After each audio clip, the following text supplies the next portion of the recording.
Yes Network, the home of champions.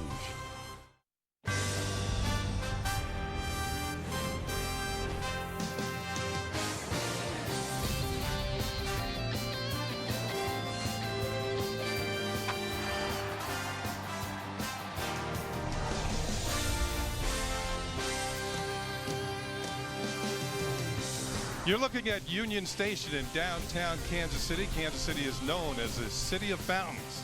These youngsters, well, they're not chilling.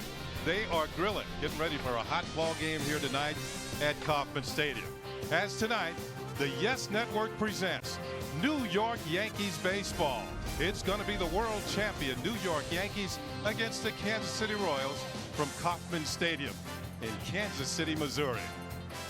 Hi, everybody. Ken Singleton along with John Flaherty. And lately, John, the Yankees have been playing a lot of one-run ball games. Yeah, they have, and unfortunately for them, they've been on the wrong end of them. 2-3 in their last 5 in the one-run games. Last night, they had some opportunities. They could not cash in. We'll see if that changes tonight. Let's check out our New York Lottery pitching matchup for this evening. Phil Hughes is now 13-5, looking for his 14th win of the year, and he's in there against the young right-hander Sean O'Sullivan for the Kansas City Royals. Let's check out Phil Hughes of late. Well, Phil Hughes got off to such a strong start at the beginning of the year, and he had a live fastball. That has left him in the middle of the season, but it's starting to show itself again. Good fastball to Vernon Wells, another one by Big John Buck. His last outing against the Red Sox was a good performance. 6 innings, only 2 earned runs, but the Yankees could not score any runs, and he took the loss in that game, looking for win number 14 tonight. For Phil Hughes, he's done his best pitching on the road this season for the Yankees. 5-2, 2.61 ERA, and only 1 home run allowed on the road. Well, the big right-hander had some thoughts of why he's going to be back on track down the stretch. Coming back off those few rough ones, I feel like I've rebounded a little bit. I still don't feel like I'm back, to where I was at the beginning of the year and to where I know I can be. But, the last few have been a step in the right direction. And, I really hope I can just, kind of find those middle innings where I do well and kind of get that going from the start and have, one of those good 7-8 inning, shutout games. But, that's kind of what I'm striving for. Well, we have a tendency to talk a lot about the Yankee hitting and the Yankee pitching. But when we come back on segment 2, we're going to talk about the Yankee infield defense, which has been spectacular. That coming up on Yes. When you put everything you've got into it, have the accolades to prove it, the only thing left to do is share it. The Ram Tint Event. Drive one without a payment for 60 days. And if it doesn't do everything you ask it to do, bring it back. Ram. Or in lieu of 60-day offers, get 0% financing for 60 months, plus $1,000 bonus cash on Ram 1500. I am a non-attorney spokesperson. If you or a loved one was diagnosed with mesothelioma... Diabetes scared me to death. There's so much to learn. I just shut down. But Liberty walked me through it all. Like when I test at night or after I eat. Makes a big difference. When it comes to your diabetes supplies, quality and reliability are important. That's why Liberty offers the Accu-Check Aviva meter. And it's the only meter and strip combination manufactured in the USA. If you're over 65, have diabetes, and are on Medicare, call now and we'll send you a free meter. It offers alternate site testing, so you can test on your arm. No more pricking your fingers, so it's less painful. It makes a big difference. And to make it even less painful, the cost of your diabetes testing supplies may be covered by Medicare.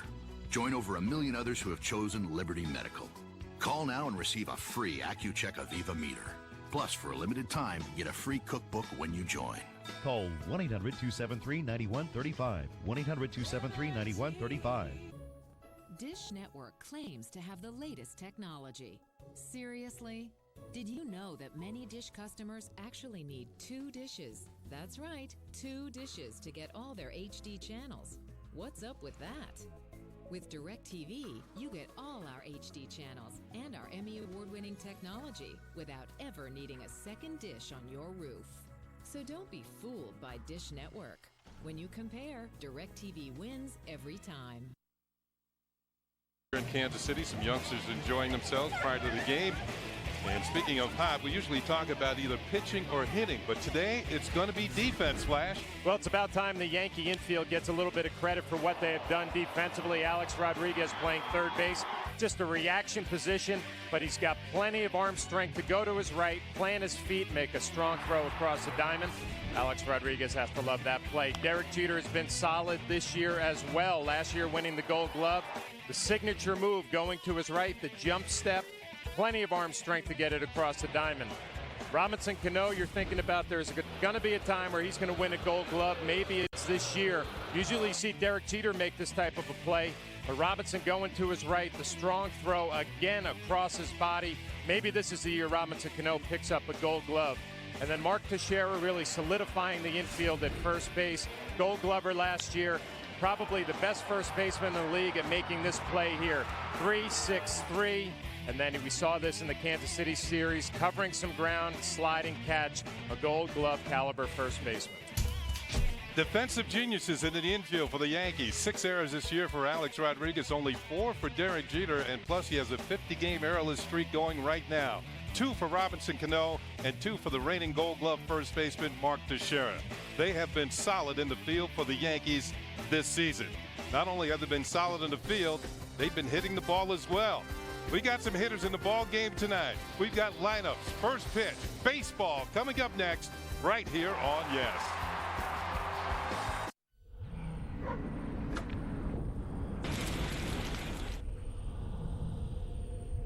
Every cigarette is doing you damage. This is part of an aorta, the main artery from the heart. Smoking makes artery walls sticky and collect dangerous fatty deposits. This much was found stuck to the aortal wall of a smoker aged 32. Every cigarette is doing you damage. For help quitting, talk to your doctor or visit nysmokefree.com. See you, buddy. Pardon me. These vets must be here for the parade. Would you look at that? Paying to have a designer's name all over your luggage. What is that? Excuse me, sir. Whose name is on your duffel bag? My name, Conor Bryant. Now that's deserving a piece of the High Life.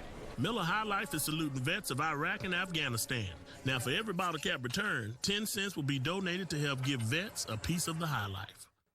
Hey, good news here at the Ford Model Year-End Sales Event. Greg and Shelley are having a baby. Not today, of course, but soon, which is probably why they're checking out the Ford Edge. Edge has quality that can't be beat by Nissan Murano. Also has great fuel economy and plenty of room for a new family to grow into. And of course, Greg and Shelley are going to get a great deal, which is exactly what they were expecting. Now current competitive lessees can get an Edge all-wheel drive SEL for $229 a month, just $229. What are you waiting for? Drive one. Weekends. Judge Napolitano is on the case, policing big government, exposing bureaucrats, safeguarding your rights. The Constitution was written to limit the government. When politicians cross that line, I'll be there. The judge is taking the toughest issues head on. Exclusive interviews, hard-hitting investigations. The one show delivering a message straight to DC's power players. From Capitol happenings to Supreme Court surprises, we're in the middle of it all. Freedom Watch with Judge Napolitano on Fox Business. Pure liberty. No excuses. Yankee Baseball on Yes is brought to you in part by Hyundai. People are talking about Hyundai Uncensored. See what they're saying at Hyundai.com. By IOTV. IOTV offers you incredible picture and sound. HD is free with IOTV. And by Pepsi. The Yankees are competing for a $200,000 Pepsi Refresh grant. Vote today at MLB.com/Pepsi Refresh. You're looking at Kauffman Stadium. This will be the third game of a 4-game series. And a 22-year-old right-hander on the mound for the Kansas City Royals. That is Sean O'Sullivan. The Yankees have actually seen him in a couple of uniforms this year. Let's check out the Yankees starting lineup presented by Lexus. Derek Jeter's going to lead it off. He'll be at shortstop. Nick Swisher will be in right field. At first base, Mark Teixeira. Alex Rodriguez will clean up. He'll be the designated hitter tonight. Robinson Cano will be at second base. Jorge Posada does the catching. Curtis Granderson will be in center field. Brett Gardner's at left. And batting ninth, Ramiro Pena, and he will be at third base. The Yankee lineup is going to face the big right-hander, Sean O'Sullivan. As you mentioned, Kenny started the year with the Angels, was traded here to the Kansas City Royals, and these are his numbers. His sixth start, 1-3, 5.05 ERA, 34 hits and 35 2/3 innings. So we'll take a look at our scouting report. He has not won a game since he has been traded here to Kansas City, and that spans 4 starts. And his only win this year has been against the New York Yankees, July 20th, when he was with the Angels. And he will change the pace. His best pitch is a changeup. Yankees will have to deal with that. Well, he saw that changeup on display in a couple of starts at Yankee Stadium. The first one in an Angels uniform, and he got a win. And a few days later, he pitched for the Royals against the Yankees and took the loss. Here's Derek Jeter, 282, 9 home runs, 52 runs batted in. Derek's having a good series. He's 4 for 10 as we head into this 3rd game of the 4-game series, and has a 7 for 19 road trip going. It is time for baseball here in Kansas City, and the first pitch from O'Sullivan is in there for a call strike. Kenny, I'm interested to see some of the swings early in this ball game. This game's starting an hour later than the Yankees and Royals have been used to the last couple of nights. Seeing the ball might be a problem early. Jeter hits one hard but foul down the third base side. Usually they're just about finishing up with batting practice now, and might be a little difficult for the hitters to see. Yeah, you got some shadows working out on the field. The lights haven't really taken over yet. Pay attention early. Might be an advantage for the pitchers first couple innings. Pitch is fouled off by Jeter. Count remains. No balls and 2 strikes. A 95-mile-an-hour fastball for Sean O'Sullivan, who started the season in the minor leagues in the Angels system. He was at Salt Lake City, went 5-5. You know, we were talking about how hitters really have a lot of progress, make a lot of progress in the PCL. I don't know how it is for pitchers. That pitch is high for a ball. It must be hard to evaluate pitchers in that league. It's been known for years as a hitter's league. It might be that comparison. If you have a 3 ERA in the National League, that's going to relate to maybe a 3.5 or 3.8 in the American League. I wonder what it is with the PCL. Changeup is swung on and missed, strike 3. So O'Sullivan, we talked about his changeup. He strikes out Derek Jeter with a change for out number 1. Let's check out the rest of the Royals on defense, brought to you by Mercedes. In the outfield from left to right, it's going to be Gordon, Blanco, and Mayer. Make that Meyer in right. Bettamy, Betancourt, Getz at second tonight. Butler at first. Kendall doing the catching for O'Sullivan.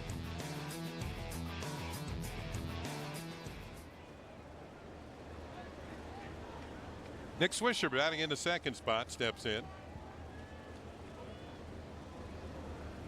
And O'Sullivan's going to deal. And it's a breaking ball, and it's in there for a call strike.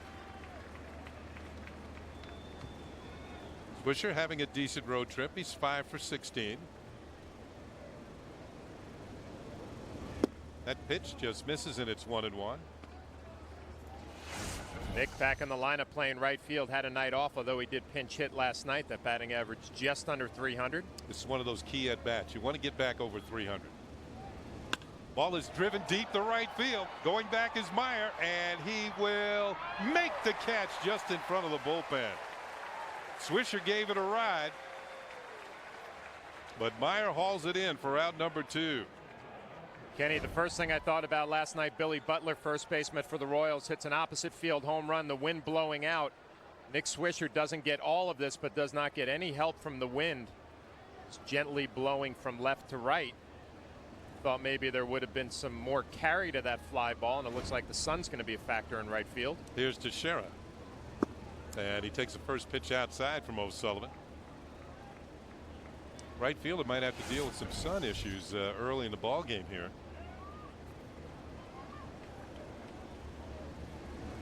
Breaking ball drops in there for a strike, and it's 1-1. Now you feel like you're on an island out there all by yourself with no help. Mitch Meyer, the right fielder. Swisher's going to have to deal with that in the bottom half of the inning.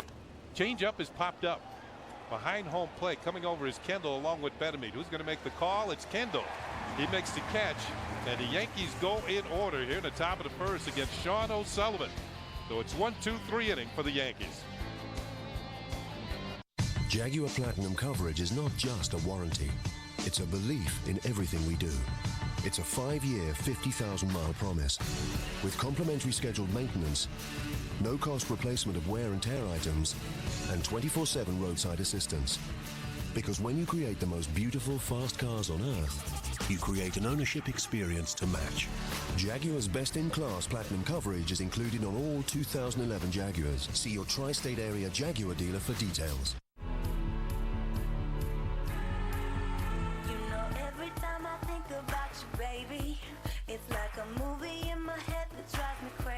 Put a refreshing spin on your summer. Bud Light Lime. The just right taste of Bud Light with a refreshing splash of 100% natural lime flavor. One taste and you'll find the good time lime. Bud Light Lime. Phil Hughes on the mound for the Yankees. He's 1-1 in his career against the Kansas City Royals. Here's the Royals lineup presented by Lexus. And the hitters that Phil Hughes is going to face tonight. Gregor Blanco, the speedy one. He'll be in center field leading off. Jason Kendall does the catching. Batting third at first base will be Billy Butler. Wilson Betemit, the former Yankee, in the cleanup spot at third base.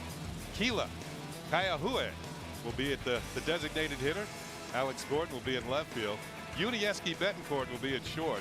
Mitch Myers in right field, and Chris Getz gets the start at second base tonight. He'll be batting ninth. The Kansas City Royal lineup going to go to work against Phil Hughes. He's having an outstanding year. The All-Star would take a look at his numbers, and he should be proud of these. It'll be his 22nd start, 13-5, 3.92, 110 strikeouts, and 128 2/3 innings. Take a look at our scouting report. It'll be start number 50 in the Major League career for Phil Hughes. Obviously, he has had some relief appearances, and he had a tough loss his last outing. Pitched pretty well. 6 innings, only 2 earned runs against the Red Sox, but took the loss in that game. And a good trend for him. He has not lost 2 in a row this year. That's a nice way to keep away from a losing streak and have a solid year. He'll face Gregor Blanco, the speedy one. He had a bunt base hit here last night. Chokes up on the bat. He's 2 for 6 in this series. Had 3 stolen bases in last night's game. That's exactly what the Royals were looking for when they traded for him. Got him from the Atlanta Braves. First pitch from Hughes, maybe a little bit low, and it's ball 1. You can see the infield on the right side is in close. Cano a few steps up, and Teixeira about even with the bag, and Ramiro Pena in on the grass. The guard against the speed. Next pitch is popped up, and this is drifting over towards the seats, and Pena will not have a play. The 1-1 count. I've noticed from Phil Hughes, Kenny's last couple outings, the ball seems to be jumping out of his hand a little bit more than we saw maybe 5-6 starts ago, where he's going through a little tough stretch. See if he can continue that and finish up strong. You know, sometimes it's a matter of mechanics. You know, all of a sudden you find just the perfect delivery once again, and that ball seems to zip towards home plate. Next pitch is fouled off again as Blanco is late, and it's 1-2. Or maybe it's that dead arm period. You never know what happens in the middle of a year.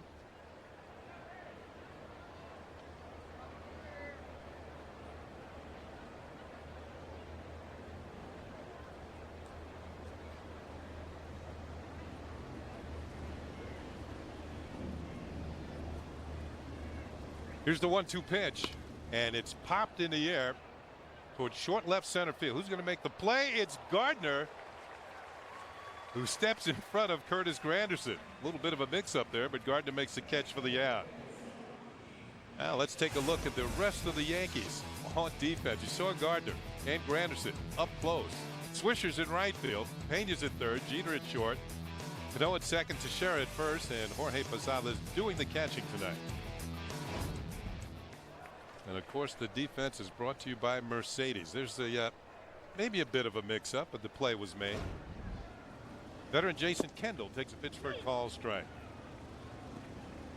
Kendall's had a couple of hits and 8 at-bats in this series.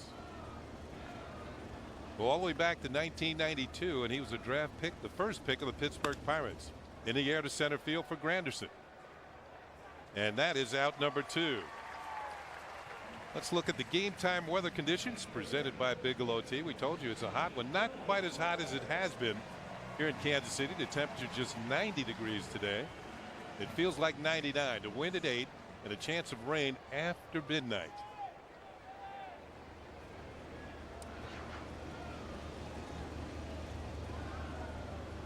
So 2 outs, nobody on. Here's Billy Butler. Had a home run here last night, but provided the winning margin for the Royals.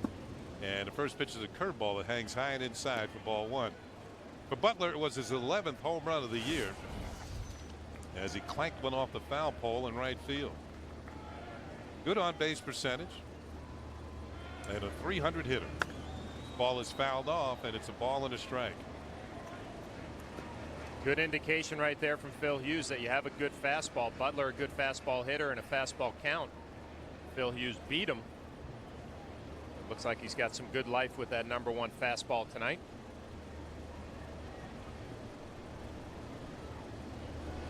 Curveball, and that drops in neatly for a call strike. 1-2.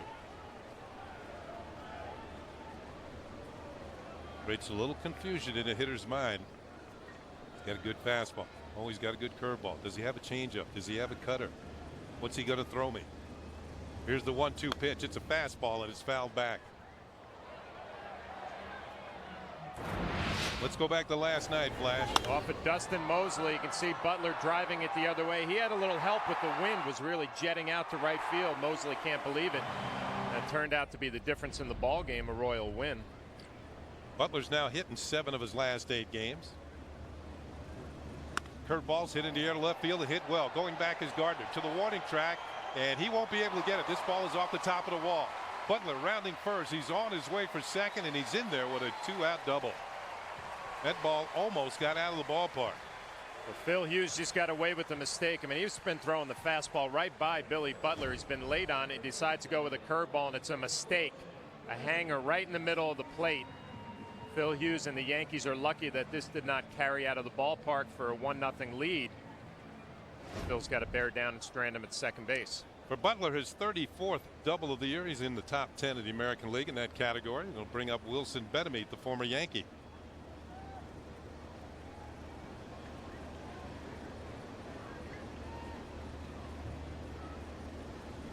And first pitch, bouncing ball towards the middle and into center field for a base hit. Butler's rounding third, and he's going to score easily, and the Royals take a 1-0 lead. A double and a single with 2 outs, and Betemit picks up a run batted in. It's amazing here in the first inning. Phil Hughes has looked so good. He made one bad pitch to Butler, which ended up off the left field wall for a double. This is not a bad pitch right here. Fastball down. Betemit does not hit it that well. Just perfect spot right up the middle. Out of the reach of Robinson Cano. The next thing you know, the Royals lead 1-0. And really only one bad pitch in this inning from Phil Hughes.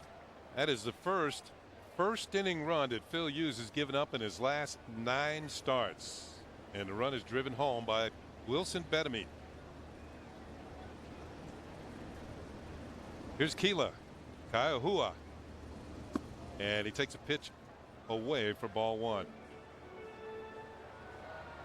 Been kind of the story for Phil Hughes lately. I mean, he's been only throwing maybe 5-6 innings, and that pitch count has been elevated. His last outing, 114 pitches in 6 innings. He really didn't walk too many. It tells you going into some deep counts. Breaking ball misses, 2-0. Kaiahua is just 3 for his last 31.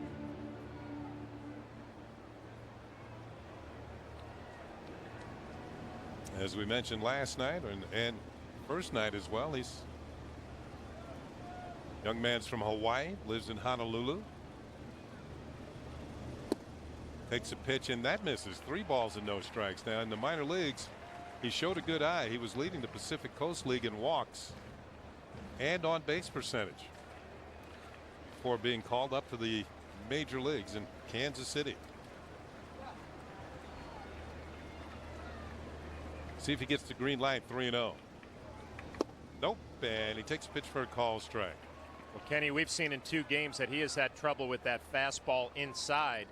Obviously, he's in a good hitter's count right now, 3-1. Might be an opportunity for him to cheat a little bit, try to get that bat head out, anticipating a fastball. He's been beat for 2 days with it. 3-1 pitch, and it's a bouncing ball, and Teixeira makes a sparkling play for the final out of the bottom of the first inning.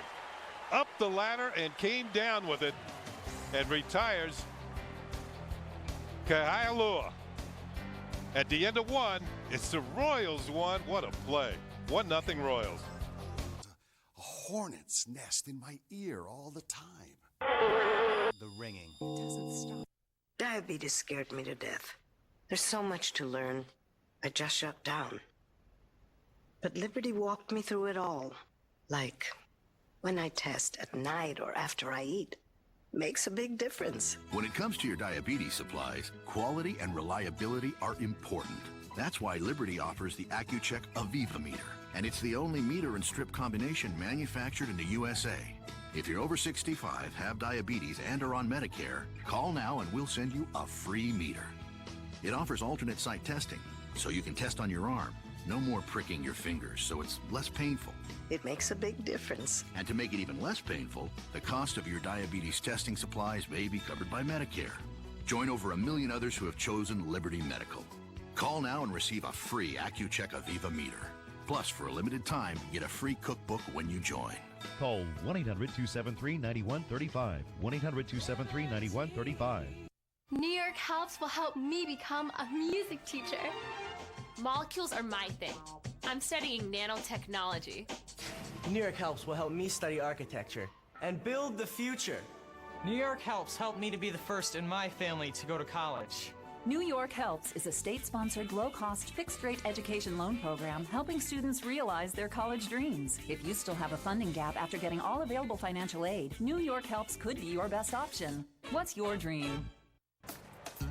August 14th, 1993. On Reggie Jackson Day, Jackson's uniform number 44 is retired. The Yankees would win the game by a score of 4-1.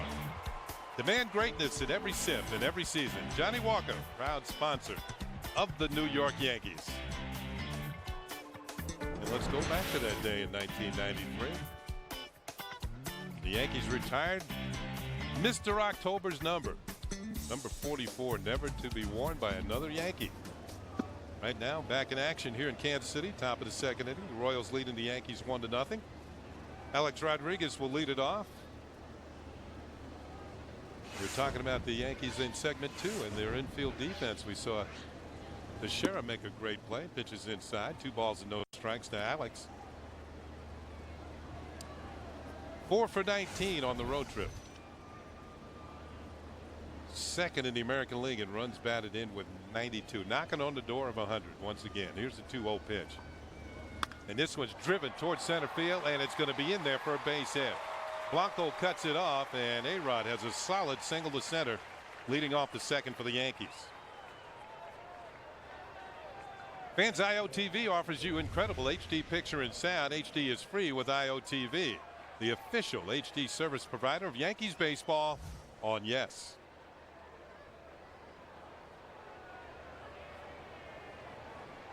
Robinson Cano, who's during his career has done his best hitting on the road, is just 3 for 14 on this trip.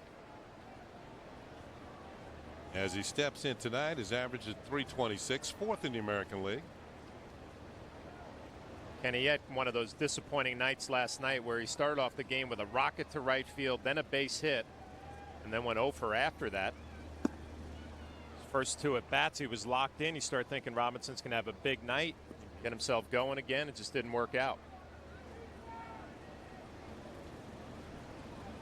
Sometimes you can be a little discouraging. Your first time up, you hit a rocket and somebody hauls it in, and you just figure, oh man, it's going to be like this all night long.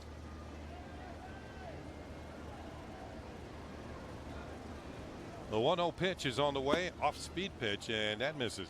2 balls and no strikes. Alex Rodriguez got ahead in the count 2-0 and took advantage and drilled a base hit off a fastball. We'll see if Robinson Cano gets the same pitch here, 2-0. O'Sullivan does not have a fastball that will overpower you. Plus, it's kind of, the hitters say it's straight as a string. Yeah. I mean, it's, you can track it once it comes to the plate. It's not going to change very often. There's no movement to it. Toss over to first to check on Alex Rodriguez, who recently picked up the 300th steal of his career and joined Willie Mays and Barry Bonds as the only 3 players that have 600 home runs and 300 steals in the major leagues. Power and speed.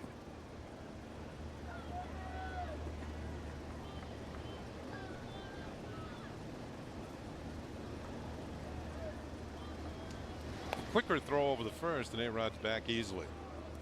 We're talking about O'Sullivan on the mound. He actually started for the Angels at Yankee Stadium July 20th and beat the Yankees 10-2. He went 6 innings, 2 hits, 2 runs. Then he got traded in the middle of the week to the Royals, and he started again against the Yankees at Yankee Stadium July 25th and took the loss. Yankees won 12-6. Pitch is driven, and this is deep to right field. Meyer going back. near the wall, and once again, he hauls it in. Arod goes back to first, and a Yankee is denied for the second time tonight. First it was Swisher, and now Cano.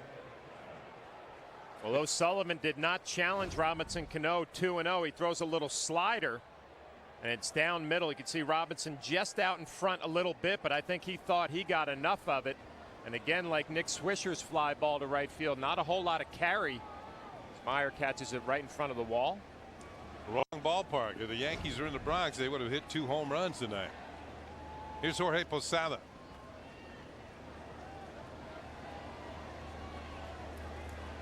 So 1 out. Arod still at first base. First pitch, knee-high fastball for a call strike. And Posada, he thought it was a little bit low.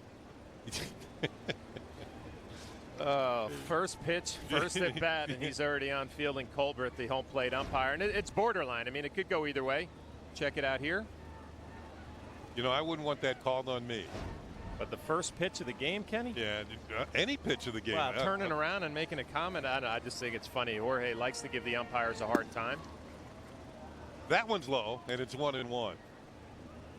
Jorge's done his best hitting in the Bronx this year as we take a look at the umpires for tonight. It's Fielding Culbreth behind home plate. Mike Muchlinski will be at first. Gary Cederstrom at second. Ed Hickox at third.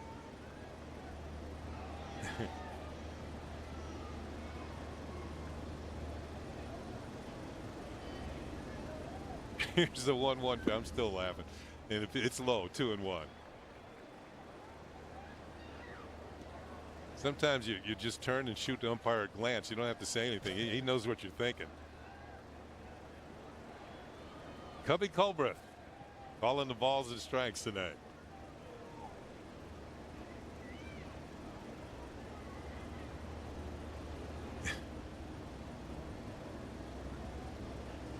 Arod with a short lead at first. Doesn't look like he's thinking about second base. 2-1 pitch is on the way, and Posada takes a changeup downstairs. 3 balls and a strike. We talked about how Phil Hughes has done his best pitching on the road. Jorge Posada has done his best hitting at Yankee Stadium. He's a 300 hitter at Yankee Stadium, but under 200 away from the Bronx this year. That should even out somewhat as the season progresses. Granderson is on deck.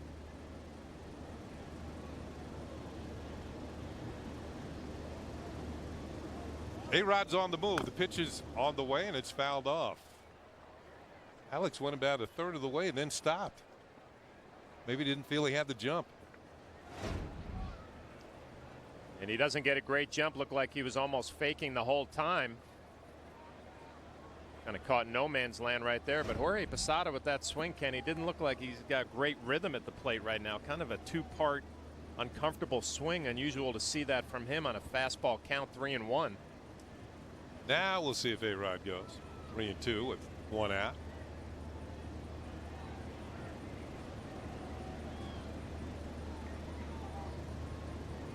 He is going, and the pitch is a changeup, and it's fouled off by Posada. Foul ball right off of Jason Kendall, catcher for the Royals, and a nice piece of hitting by Posada. That was a tough 3-2 pitch there.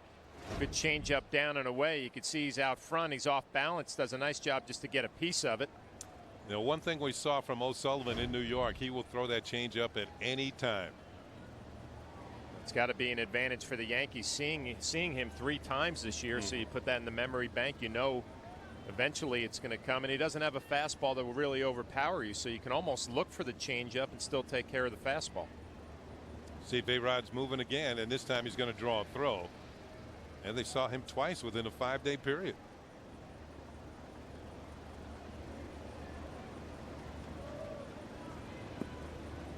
Now, when you come in as a visiting player, you have to pay the clubhouse man. So he had to pay Luke Kakuza twice within a week. Right. Lou is the visiting clubhouse man as Posada takes ball 4. Arod was on the move, and he'll move down to second base on the walk. So the Yankees put 2 on with 1 out here in the second inning and bring up Curtis Granderson. First walk charged to Young Mr. O'Sullivan, just 22 years old. Granderson will sat out a couple of days in Texas, at least one of the games in Texas, to work on his stroke. And with hitting coach Kevin Long, he's 3 for 9 on the road trip. We've talked about how he has changed his approach at home plate. 2 on, 1 out. Yankees down by 1. Breaking ball, and it's a call strike. Well, you know what we've seen, Kenny? He's a little quicker now with these new mechanics or the adjustments that he has made. He's going to realize he has more time to track the pitch, let it travel, and you can still take care of it. I was actually impressed last night. His last at bat hit a deep fly ball to left field. Usually such a pull hitter. The 0-1 pitch, another curve. He tried to check his swing, but no, says Ed Hickox. He went around too far, and it's 0-2. O'Sullivan has thrown the 2 best sliders of the night to Curtis Granderson, and Curtis has some history, 2 for 4 with a couple of home runs. Those are 2 quality pitches there in the whole 0-2.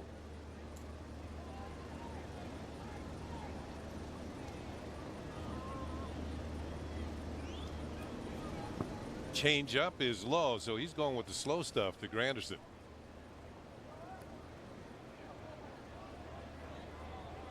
Those are the numbers that Flash was talking about. 2 for 4 with both hits being home runs.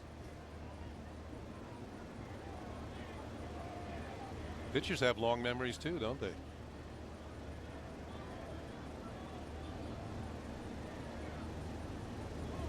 Change up again, and it's swung on and missed. Strike 3. Second strikeout for O'Sullivan. Well, quality pitches from O'Sullivan. Last pitch looked like a changeup down middle. Curtis Granderson saw a couple of sliders. Did not really have a whole lot to hit in that at bat. Nice job by O'Sullivan. Brett Gardner batting in the 8th spot tonight ahead of Ramiro Pena. He'll come up. 2 down now. Yankees with 2 men on. Gardner went 1 for 3 here last night with a stolen base and a walk. He's had a 3 for 11 road trip thus far.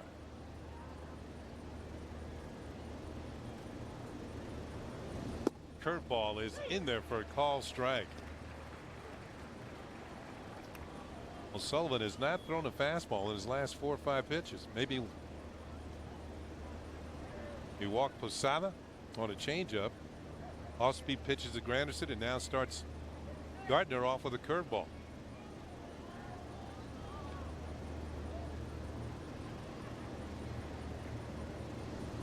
That pitch is in the dirt, a changeup, and it's a ball and a strike. Good stop by Kendall. We'll see where this one ends up. It almost hits the grass. Just gets to the dirt. Jason Kendall does a nice job. Little in-between hop. Try to play it right off your chest protector. Does a nice job holding Alex Rodriguez and Jorge Posada.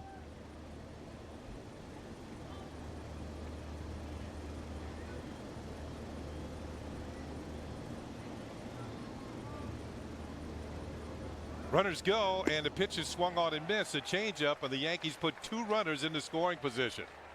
Alex Rodriguez with his 4th steal of the year, and for Posada on the back end picks up number 2.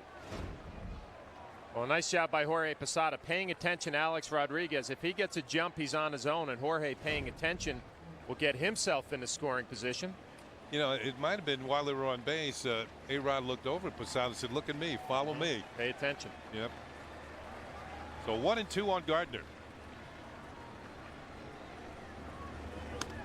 Little looper down the left field line. This could be trouble. It is a foul ball. About 2 feet foul, and just in front of the left fielder Gordon and beyond the reach of Wilson Betemeet, the third baseman. See Betemeet on the run, a little changeup flip foul. But Kenny, watching O'Sullivan, I think he's going to be one of those guys that Jason Kendall, the catcher, is going to make pitch backwards. And by that I mean a lot of off-speed pitches early in the count, and then you try to sneak that fastball by a hitter with 2 strikes. Brett Gardner has seen 4 off-speed pitches in a row. Let's see if he tries to sneak a fastball by him here or go with his best pitch, which is a changeup.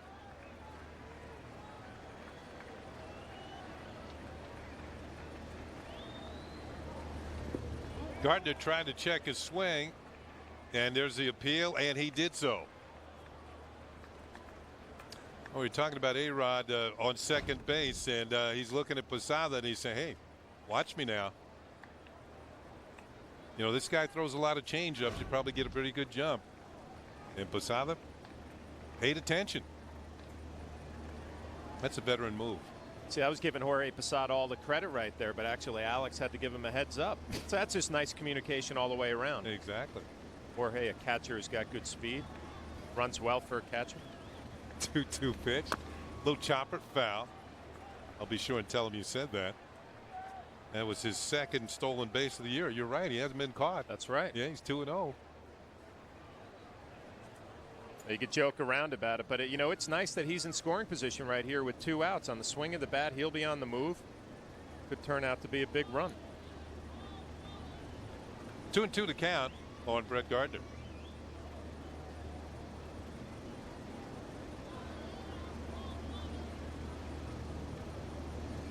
Swung on and missed on another changeup. So O'Sullivan, like Nolan Ryan struck out hitters with a fastball, he strikes him out with a change. Still 1-0 Kansas City.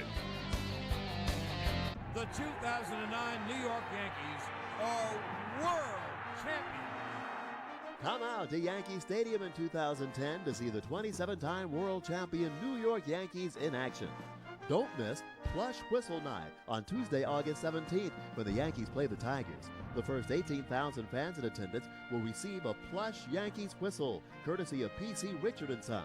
In 2010, come home to Yankee Stadium, the home of champions. Blue 45, let's go! Let's go! Come on, let's go!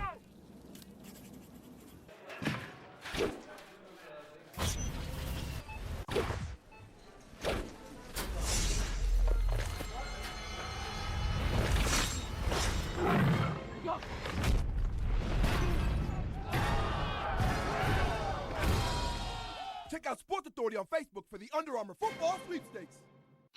Now's the time to get out there. Because at Jeep, we pledge to give you adventure. We pledge to show you more. We pledge to bring freedom within reach. And with our Pledge Plus program during the Jeep 10 event, we'll make your payments for 60 days when you finance a 2010 Liberty, Compass, or Patriot. And if you change your mind, bring it back. Or in lieu of 60-day offers, lease Jeep Liberty Sport for $249 a month for well-qualified returning Chrysler lessees. I live, I ride, I am. Jeep. 128 2/3 innings. That's where you are as we sit here today. We know the innings limit is 175-ish. They won't tell us. I don't know if you know, and you're not going to give it away anyway. But have you been doing the math? I mean, have you been kind of looking at the dates and how many weeks are left? Do you look at it that way with this innings limit? I really haven't. I have too many other things to worry about, and I'm not really that good at math. So, I just kind of take it day by day and let them worry about it and see if they want me to be skipped or whatever the case is. But, I figure we're, in the middle-ish part of August, and, we have about a month and a half left of regular season, and, let's kind of see what happens. Well, that was Kim Jones talking to Phil Hughes just the other day about his performances and the innings limit. And, of course, that's going to come into fruition in the near future. The Yankees don't want him to go over a certain amount of innings this year. Here's Alex Gordon, and he fouls the first pitch off for strike one. It flashed it. What are they going to do? Move him to the bullpen? I guess there's a possibility that's going to happen, but like Phil said, maybe the opportunity to skip him a start here or there to keep some of the innings down. And I don't necessarily agree with it, especially a tight pennant race coming down the stretch in September. He's been one of your best pitchers. Broken bat, and it's a one-hopper right back to Phil Hughes, who will throw out Gordon for the out. He just snapped that right at the handle. One down. Yeah, and we talked about Phil Hughes finding his fastball the last couple of starts. Up in the zone, and that just wears out Alex Gordon inside. Only going to be left with a handle in his hand. An easy play for Phil Hughes, but it shows you he's got some good life on that fastball tonight. That'll bring up Yuniesky Betancourt, the shortstop. Now, here's something the Yankees might want to think about when they're talking about skipping Phil Hughes. He's all but been skipped one time this year. Here's the pitch to Betancourt, outside, ball one. And before they skipped him, in 13 starts, he was 10-1 with a 3.17 ERA. Now, after they skipped him, 8 starts, and he's 3-4. And it took him a little while to get his rhythm back. Bouncing ball, foul. And it's a ball and a strike on Betancourt. So that's what you might be dealing with. You know, I think pitchers, especially starters, they got to find rhythm. Count those days in between starts. They do their work, and then they bounce, and they're ready. They get prepared mentally and physically for their next start. Then all of a sudden, you skip somebody. It's almost like they don't know what to do for that long period of time. Here's the 1-1 pitch, and Betancourt fouls it off to the right over the Royals dugout for strike 2. But I can understand nowadays they're trying to protect arms and futures. Well, you can definitely understand the philosophy behind it, but you know, also you got to be looking here to make the playoffs, and the Yankees are in pretty good shape as you come into tonight's ball game. But I think a lot will really be dictated on how it looks down the stretch. Do you have to pitch this guy every 5th day? This ball is popped up, and this one's going to be in play, and it looks to be Mark Teixeira down the line, crosses into foul territory, and that's out number 2. And of course, Andy Pettit rejoins the ball club today from Tampa. And Kim Jones had a chance to talk to Andy in the clubhouse prior to the ball game. And of course, Kim's report will be coming up soon, and I'm sure she will shed some light on what Andy had to say. Here is the right fielder, Mitch Meyer. And he takes a fastball inside, ball 1. Meyer, we've seen him out in the outfield. He's been about as far away from right field, from home plate in right field and make a play as you can be on 2 long fly balls, one by Swisher and one by Cano that he caught. There's a pitch just off the corner, and it's 2 balls and no strikes. Well, Kenny, this was a situation I was talking about in the first inning with Phil Hughes. You get 2 quick outs, finish off the inning. You know, keep that pitch count down. Having trouble doing that lately, and the pitch count's been elevated. There's the call, strike 2-1. It's really the difference from the beginning of the year where he was able to finish innings off, keep his pitch count maybe 12 to 15 per inning.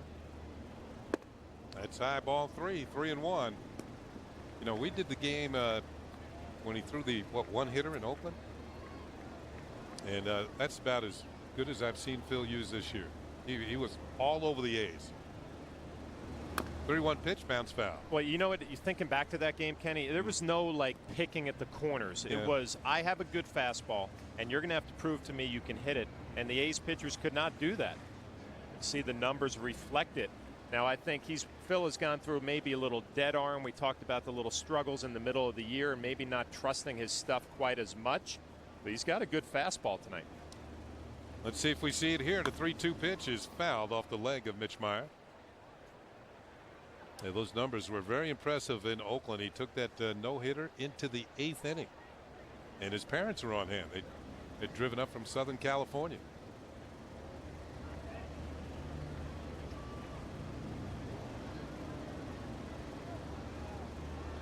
Once again, a 3-2 pitch will be on the way to Mitch Meyer, the Royals right fielder. And it's just outside for ball 4. The first walk allowed by Phil Hughes tonight.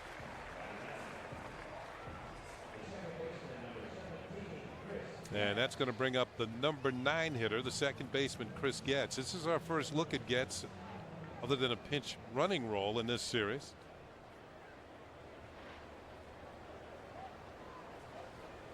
He's one of the 4 Royal hitters in this lineup that do not have a home run. And that pitch is high and outside for ball 1. And you'd like to see Phil Hughes just challenge him because of that fact. The batting average .225, and Getz can really run, has 11 stolen bases, only been thrown out twice. Challenge him. Fastball right down the middle. Let's see what you can do here with 2 outs. Getz a bouncing ball, slowly hit the short. Jeter flips to Cano for the force on Meyer, and that's it for the Royals in the second. Phil Hughes shuts him down. At the end of 2, it's 1-0 Kansas City. It's crunch time in Kansas City as the Bombers and Royals duke it out at Kauffman Stadium. Tomorrow, in this Game 4 finale, the Bombers' big names and big bats look to dethrone KC and continue their pinstripe pursuit of the AL pennant. Yankees, Royals. Complete coverage starts tomorrow at 1 with batting practice today. Only on Yes. Hyundai's been getting a lot of good press, but what people think matters more. So we hid cameras in our cars and let everyday drivers drive them. What we got was Hyundai Uncensored. I didn't know Hyundai made cars like this. This is so fun. It has everything, baby. This is you. This car is cool. Interior is nice. Why is that fancy? I think I might get it if the price is right. Okay, where do I sign? My birthday's coming up. We wonder what you think. Test drive a Hyundai and give us your opinion. Uncensored.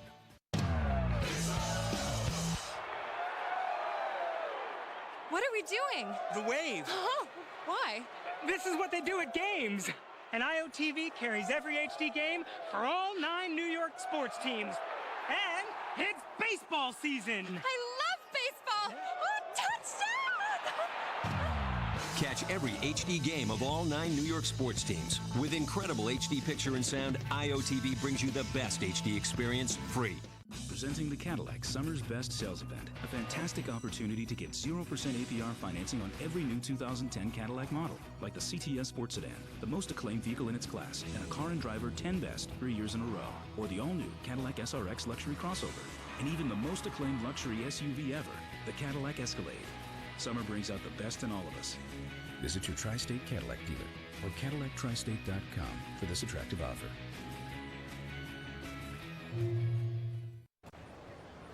Oh, we have a chance to look at the upcoming schedule brought to you by Excella Express. Enjoy the journey. One more game here in Kansas City tomorrow afternoon. They'll close out the road trip, and then 17 of the next 23 games will be at Yankee Stadium in the Bronx, starting with the 4-game series against the Tigers, and then the Seattle Mariners over the weekend. Sean O'Sullivan back to work here in the top of the third. It'll be 9-1-2 for the New York Yankees. Ramiro Pena takes ball 1 down and in. Pena getting a start at third base tonight. Alex Rodriguez, a designated hitter. Ramiro 4 for his last 14. That batting average up over 200 at 204. He tries to lay down a bunt and fouls it off. You know, when you play as sporadically as Pena does, you know, hitting 204 is not bad. This is a hot streak for him, 4 for 14. You know, those at bats have probably come over a 2-week period, maybe more. I look at Kenny, the RBIs. Yeah. 13 RBIs. When you're a backup guy, and I had a little experience with that role, you know you're not going to get a lot of hits. The hits that you do get, you want them to be big ones with some guys on base. You might be able to make an offensive contribution. Be a 1-1, and he tries to do the little slug bunt, it looked like. Little fake bunt, tried to slash, it didn't work out. His pitch was so off speed he couldn't hold back. Tried to slap it by the mound. Yeah, he's got 20 hits and 13 runs batted in. That's a pretty good ratio. Behind in the count here, 1-2. But he gets a fastball up and pulls it foul. Actually a changeup. A little too quick. You know, I watch O'Sullivan. I mentioned a little bit last inning, Kenny. He throws so many off-speed pitches. He could probably get away with some fastballs late in the count, where you've seen 4 or 5 change-up sliders. It's going to make that fastball look a little better. He goes with another change-up, and he picks up another strikeout. The 4th of the night for Sean O'Sullivan. He has thrown more change-ups than fastballs tonight. There's no doubt in my mind that he knows that's his best pitch. The Yankees have had some problems with pitchers who feature a very good change. And not only was that a good one, you know, he didn't get by on location on this one. This is poor location. He got by on the change of speeds that had Pena out in front. That was almost right down the middle. Going to bring up Derek Jeter, second time through the lineup for the New York Yankees. First pitch slider fouled off. There might be a couple of things working for O'Sullivan here early in the game. We touched on it earlier, Flash. The fact that the lights really haven't come into play of yet. This game actually starting an hour earlier than it did last night. And you get that little like gray area. I've been in these sort of games, and it's hard to pick up the ball. Kenny, hear all the time pitchers saying, I'm going to establish my fastball first time through. It looks like O'Sullivan going to establish his off-speed pitches. Maybe getting the Yankees to sit for something soft and then try to sneak that fastball by him. See how it works out. Derek struck out his first time up. He gets a little slider, pulls it in the hole between short and third. Be the second hit for the Yankees tonight. First hit for Derek Jeter. And another off-speed pitch, looked like a slider. Yeah, once again, this time Derek able to keep the hands back just enough. Just a little bit out in front with the body, but the hand stayed back. There's Betancourt getting a face full of grass here.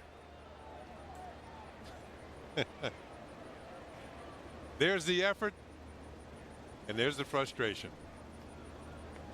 Jeter's on with a base hit. Derek is now hitting 4 straight games. Bring up Nick Swisher, had a deep fly ball to right field, his first at bat. Derek takes his lead off of first. Fastball pulls it foul. You know, one way to maybe get a few more fastballs, put more men on base, because you can take advantage of a changeup pitcher by putting runners in motion, trying to steal. Makes it much more difficult for the catcher to throw out runners. On a changeup, ball won't get there quickly enough. Like Jason Kendall gave the throw over to first base sign to O'Sullivan, which he does. Sometimes that throw goes over the first prior to a changeup.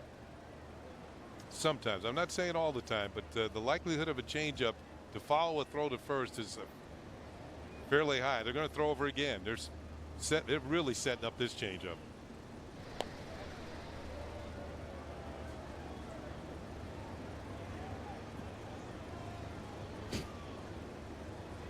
Zach Wheat is now tied by Derek Jeter for hits all time, 2,884. Zach Wheat played for the Brooklyn Dodgers way back when. Derek not running. Little slider misses down and in. Little check. Third base umpire Ed Hickok said Nick Swisher did not swing. There's a lot of hits, Kenny. Yeah, well, Jeter's coming up on 2,900. He should have it in the next little while here. And probably at home with 17 of the next 23 games at home. That's right.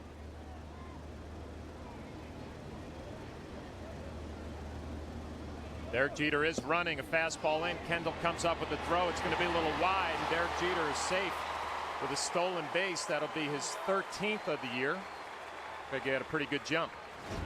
Well, this time O'Sullivan did throw a fastball, but the throw is just to the left field side of second base. Betancourt has to reach high and can't get the glove back down. And Jeter now has stolen 13 out of 17 this year, and the tying run is in scoring position. There's a good look at it.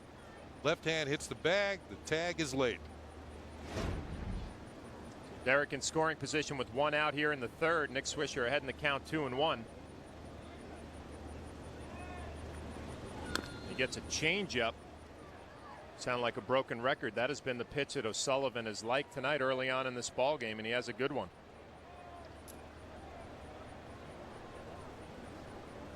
Now, last night the Yankees scored 3 runs in the third inning, but that was the only inning that they scored.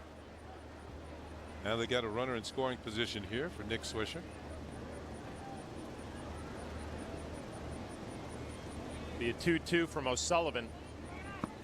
Changeup misses. A good take from Nick Swisher. Mark Teixeira on deck. The Yankees trailing 1-0 early on.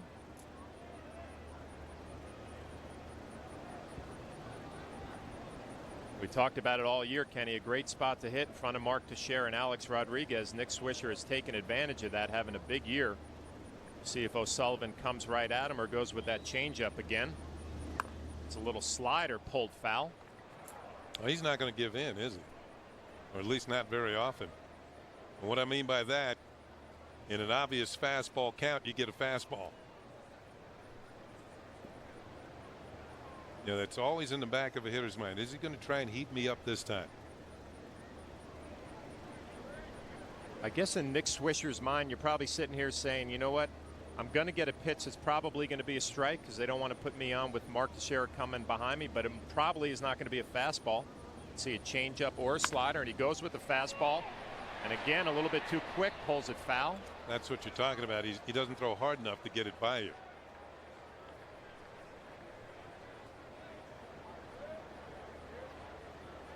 Swisher just missing an extra base hit. Remember getting that feeling when you got a pitch to hit and you're a little bit too quick, Kenny. You know, you're a little frustrated. You got to dig back in there, get back to work. Sometimes you think I might have missed my chance. That might have been it, yeah.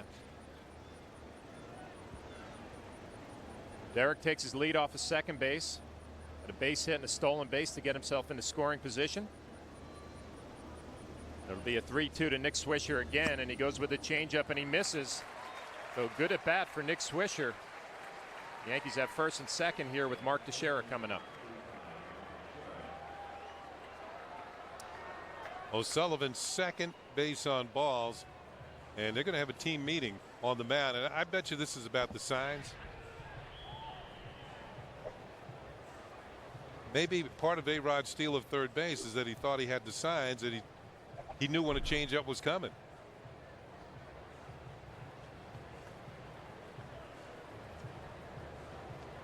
Team meeting's over. I used to like the team meetings when we were splitting up playoff shares. Yeah, those are the good ones. Yeah, those are the good ones. Mark 0 for 1, hit a pop-up. Catcher Jason Kendall made the play. And in a good situation here, Derek Jeter on second, Nick Swisher taking his lead off of first. Mark Teixeira takes a changeup up.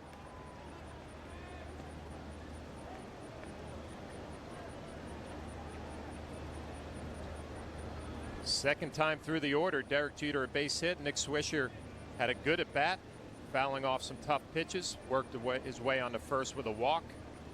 Mark Teixeira heading the count 1-0. He gets a fastball a little late, fouls it off.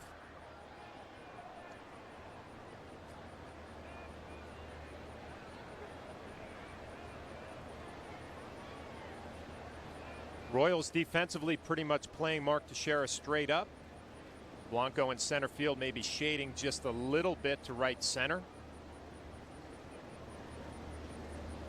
Not much of a breeze to speak of here tonight.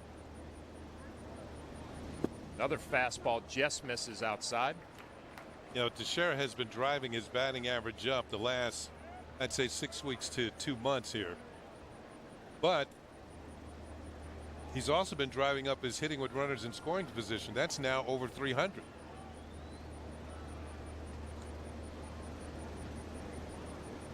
As Derek Jeter in scoring position right now and ahead in the count 2-1. Pretty good spot for Mark Teixeira. He takes a slider that misses away. So O'Sullivan, who has been able to throw his off-speed pitches for strikes early on in the first couple of innings, having some trouble as Alex Rodriguez is looking on. Second time through the order for these Yankee hitters, and I also believe the visual conditions are getting better for the hitters. You're right, not as many shadows right now. Be a 3-1 to Mark Teixeira, and he gets a fastball, works underneath it and pops it up. See who makes the play. It looks like second baseman Chris Getz underneath it. Mark Teixeira had a pretty good pitch to hit just underneath it. Let's check out the pitch by pitch brought to you by Suzuki Kazashi. And I'll tell you that pop-up, we had enough rain last night. First pitch is up high for ball one. Fastball foul back. Just missed, and it's 2-1. Breaking ball misses 3-1. And there's the one that was popped up. It just got underneath it. Last night, that certainly would have brought rain. With 2 outs, it'll bring up Alex Rodriguez, who had a base hit his first at bat, stole a base. It's fastball for strike one. So O'Sullivan, who had 25 pitches in the second inning, now has 22 in the third. So if nothing else, the Yankees are elevating that pitch count now up at 57.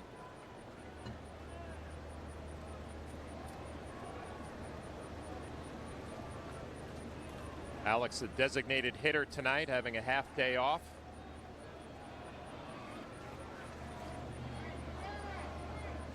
The 0-1 from Sean O'Sullivan. Fastball up in the zone, a swing and a miss. Yeah, that time Alex was looking for a changeup. He was very late on that fastball. Watch the swing. Yeah, that was not his A swing. He's looking change up, and he's thinking, I'm going to crush this thing. I'm going to wait, and it was by him. You go with the same approach here, Kenny. You're probably going to get some off-speed pitches. And we talked about the fastball maybe not being overpowering. You might be able to foul it off. See what Alex is thinking here. 0-2. And he goes with a fastball. O'Sullivan does up in the zone and throws it right by Alex Rodriguez. So Sean O'Sullivan, who got himself in a little bit of trouble, is able to pick up a strikeout to end the inning. The 2009 New York Yankees are world champions. Come out to Yankee Stadium in 2010 to see the 27-time world champion New York Yankees in action. Don't miss Ford Fiesta Night on Friday, August 20th, when the Yankees play the Mariners. The first 18,000 fans in attendance will receive a limited edition miniature collectible Yankees Ford Fiesta, courtesy of Ford. In 2010, come home to Yankee Stadium, the home of champions. Want to learn how to play golf? Play with old guys. These raisins put it down the middle every time. Pipe it, baby. Hold this. They used to take our money, but ever since Terry here slowed down my swing, I've adjusted to a more mature game. And I'm taking back some of that cheese. 156. Oh, yeah. It's the end of the model year, and Nissan's laying it all on the line with bottom line offers on quality, safety, and value. Nissan's bottom line sales event. Get to a Nissan dealer now for a $199 per month lease on Altima or lease Rogue. Also just $199 per month. Hurry, this event ends soon. And that's the bottom line. I tried to throw yesterday, and I did throw. Threw 50 pitches, 3 innings, but I just didn't feel comfortable the whole time. I just really felt like I never could really push off, 100%. So I don't know what percentage I was pushing off, but I just didn't feel like, I was normal. Well, that was Andy Pettit on his work yesterday. Sounds a little dejected. In bottom of the third here, we welcome in our Kim Jones, who was hanging out on the party porch out in right field. And yes, I am, John. Looks like it's nice and warm out there, Kim. It is very steamy. Very nice. Well, we just heard Andy Pettit. It seemed like he was a little bit dejected in that clubhouse today. Well, he said, John, the unknown is what's driving him crazy because, as you heard in the clip, his problem is when he pitches, his body is telling him not to do what he usually would do. And that is why, after his simulated game yesterday, he came to Kansas City today. He says he feels great, by the way, and that's a very good sign. He'll get treatment from Gene Monahan and Steve Donahue over these next few days. Joe Girardi says he'll play catch. Andy Pettit will on Tuesday. But, guys, it's a fluid situation. We'll have to see how it goes. They obviously want Andy to be completely healthy. Well, Kim, is there any time limit that they talked about to when Andy might actually return to the rotation? Kenny, right now that's up in the air. It's obviously been pushed back from what Andy was hoping, which was next weekend. So that will not happen, but we're going to have to see how he feels over these next few days, and we'll be chronicling it, as you know. And then Tuesday, if he does play catch, that'll be the first step back. But, guys, he has to throw a bullpen now. Joe Girardi suspects there will be another simulated game, then a rehab start. So we're talking about a process here, not just a couple of days. Yeah, Kim, it sounds like a day-to-day situation, but I mentioned it looks a little toasty out there in right center field, but you're right in front of the fountains, which are, the signature of the stadium here in Kansas City. They are, John, and when you position yourself just so, you can get a little mist from those fountains. A veteran move, if I do say so myself. But these fountains are a hallmark of not just this stadium, but the city of Kansas City has more fountains than any city in the world except for Rome. Pretty good company. So Kansas City very proud of its fountains. When this ballpark was built in 1973, it was the first park to feature water. So they are very proud of these fountains. The renovation that was begun and concluded after the 2009 season had a lot of changes, a lot of improvements, but they left the fountains as they were because they love them here, and why not? It's a very pretty ballpark. Well, speaking of the improvements, you're out on the party porch, and I understand you've drawn a crowd out there, Kim. The crowd was here, and we kind of joined in for these purposes, Kenny, but I got Amy Cook beside me. She went to high school with Jabba. There's an unofficial Nick Swisher fan club above me to my left. and we're all just kind of hanging out at the fountains where there are 250,000 gallons of water, Kenny. We could all take a swim in there. Well, Kim is going to party like a rock star out on the party porch. Thank you very much for the report. Thank you, Kenny and John. Have a good time out there, Kim. Yeah. That looks like the place to be. Yeah. Well, Phil Hughes enjoying the bottom of the third. He got an easy out to Blanco, the center fielder, on a ground ball, ahead in the count to Jason Kendall, who has now evened it up at 2-2. That looks like a fun place out there. You know, Kim's right. The fountains are beautiful here. Anytime you come to Kansas City, play in this ballpark, don't see it anywhere else in the league. Kendall fouls off another fastball, 95 miles an hour from Phil Hughes. I've actually seen home runs going to the fountains. And when you look at the outfield walls actually used to be a little bit taller. So it was really tough to hit a home run in this ballpark. It really played large. And the gaps were about 394. So now they've cut them down to 387, which is still a pretty good poke. This was not a home run friendly ballpark. The Royals back in the day with artificial surface were built for speed. Well, you think the Royals might get back to that game plan, Kenny? I mean, this club that they have now, only, what, 76 home runs, which is 12th in the league. As Kendall fouls off another pitch. Maybe you get back to a little pitching and defense and speed. Yeah, well, they do have some players who can run, but they don't have the pitchers that they had back in the day. We saw some of the 1980 players introduced before the game. Dennis Leonard, Paul Splittor, two of the top pitchers in the league back in those days. Frank White. George Brett was here. Here's Frank. He's working TV tonight for the Royals. That's before the game. Willie Wilson just to the there's John Wathan, Marty Patton. There's George Brett being introduced, a Hall of Famer, to the crowd. And just to his left is Willie Wilson. Be a 3-2 and Kendall pops it up. Brett Gardner coming in, Derek Jeter going out, and it's going to be Derek Jeter for the easy out here in the second. Speaking of fountains, let's go to our Toyota text poll. It's time for tonight's question, which is, which one of these stadiums' unique landmarks would you most like to see in person?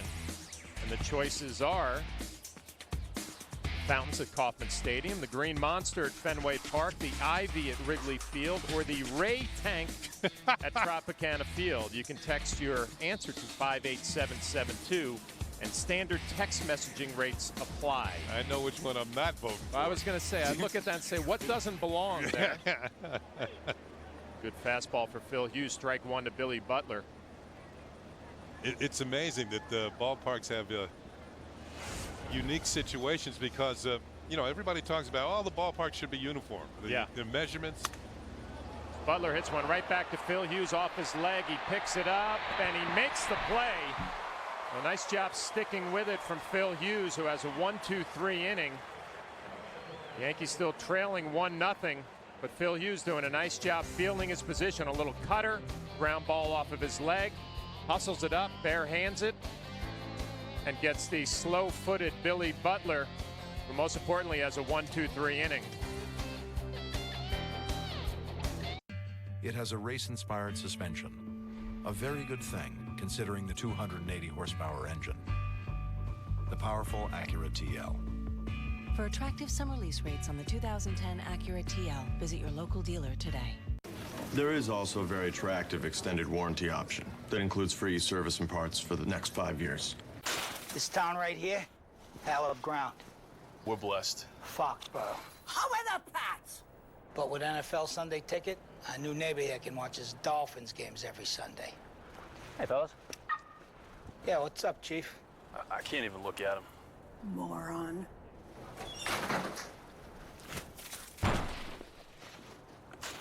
Whoops. Watch your favorite team wherever you live. Upgrade to NFL Sunday Ticket today. Diabetes scared me to death. There's so much to learn. I just shut down. But Liberty walked me through it all. Like when I test at night or after I eat. makes a big difference. When it comes to your diabetes supplies, quality and reliability are important. That's why Liberty offers the AccuCheck Aviva meter. And it's the only meter and strip combination manufactured in the USA. If you're over 65, have diabetes, and are on Medicare, call now and we'll send you a free meter. It offers alternate site testing, so you can test on your arm. No more pricking your fingers, so it's less painful. It makes a big difference. And to make it even less painful, the cost of your diabetes testing supplies may be covered by Medicare. Join over 1 million others who have chosen Liberty Medical. Call now and receive a free AccuCheck Aviva meter. Plus, for a limited time, get a free cookbook when you join. Call 1-800-273-9135. 1-800-273-9135. Brett Gardner is currently tied for second with 9 outfield assists. Who was the last Yankee to lead the league in outfield assists? Oh, we saw Brett throw out Gregor Blanco last night at home plate. A perfect throw from Brett Gardner. Over the top, good rotation, one hop right to Jorge Posada, easy to handle. Tell you what, he's proud of being able to throw people out. You know, outfielders, you know, I talked to him on the bus on the way to the ballpark today. He said, they'll learn. Wow, he's feeling that good about it. Yeah, well, I would too. Yeah. Robinson Cano takes another fastball down. Yankees trailing 1-0. Couple of hits for both clubs. Robinson 0 for 1, hit a deep fly ball to right field. I think Robinson thought it had a chance to get out of here, but it did not. It hung up at the wall. But again, ahead in the count 2-0, and he gets a fastball up and fouls it straight back.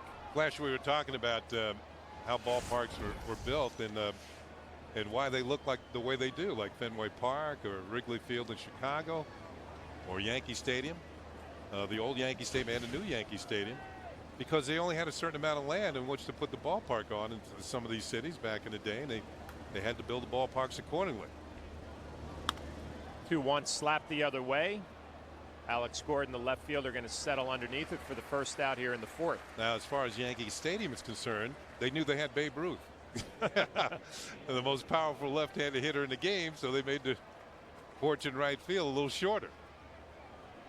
And of course, Babe took advantage along with Lou Gehrig and the numerous great left-handed hitters that the Yankees have had over the years. House that Ruth built. Bring up Jorge Posada, who walked his first at bat, and you look at that, he's got a stolen base on the night. He gets a first pitch changeup and pulls it foul. I think you'll see a lot of that, pulling the changeup foul. But as far as Sean O'Sullivan is concerned, he just thinks it's a loud strike. That's what he wants. He doesn't want you to hit it fair, to get you out in front. Goes with it again, misses.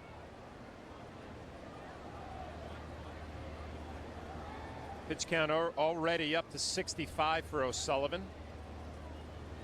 The Yankees have not been able to come up with that big hit tonight. Good fastball for strike 2. That's kind of what I'm saying right there, Kenny. A couple of changeups, and then he throws a fastball, just locks up Jorge Posada. Doesn't light up the radar gun, but enough to get it by you when you're maybe looking for an off-speed pitch. Be a 1-2 and a slider down in the dirt.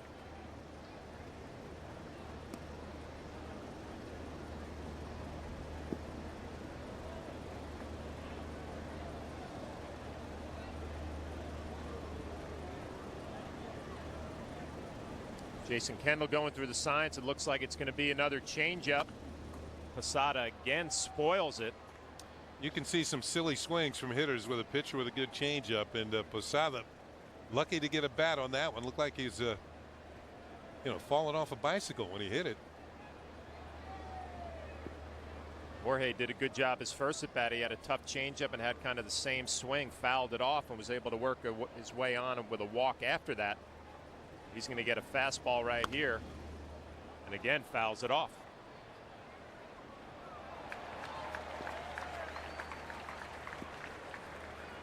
So Jorge, back-to-back games, is starting behind the plate.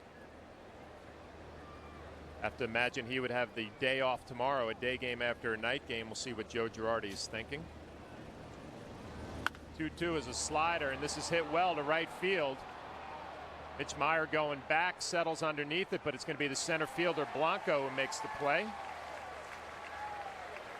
For the second out here in the 4th inning. Jorge puts a good pass on this one. This one kind of hangs. But once again, just underneath it enough. Didn't really drive it. Needed more of a line drive to get it out.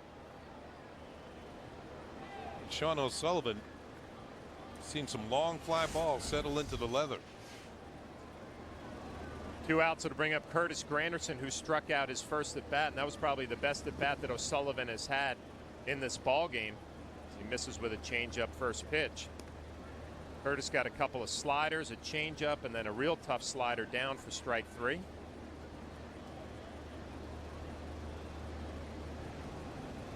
Curtis now 2 for 5 off O'Sullivan, and both of those have been home runs. He is trying to stay with the off-speed stuff to Curtis Granderson. Curtis is going to have to prove that that can be a bad idea. Hits this ball to left center field. Alex Gordon going back. He's on the track and he makes the play. So Curtis Granderson, usually see him pull the ball, drives one deep to left field right on the track. But it's going to be a 1-2-3 inning for Sean O'Sullivan. The pitch count is high, but he's working his way through this Yankee lineup as they still trail 1-0. The 14-piece fan feast at KFC. 14 original recipe or grilled drumsticks and thighs, 2 large mashed potatoes and gravy, large coleslaw, and 6 biscuits, just $19.99. Feed 6 for less than $3.50 each, with enough for leftovers. The 14-piece fan feast, just $19.99 at KFC. Introducing the all-new 2011 Ford Fiesta. Sporty ride, totally loaded, 40 miles per gallon. It's a pretty big deal for the Big Apple. One winner will drive this Yankee Edition Fiesta home from the game on August 20th. Enter the Drive One Home sweepstakes at your Tri-State Ford dealer. The Yankee Edition Fiesta. Drive one. I'm a good son, dependable. I call my mom every week. I even bought her a computer with my new City Forward card. Then one day, Have you seen this? she friended me Oh, there's a whole album. and started posting pictures and tagging me publicly. You ought to be rewarded for being dependable. The City Forward card gives you extra points for paying your bill on time and staying within your credit limit. What's your story? The City Forward card can help you write it.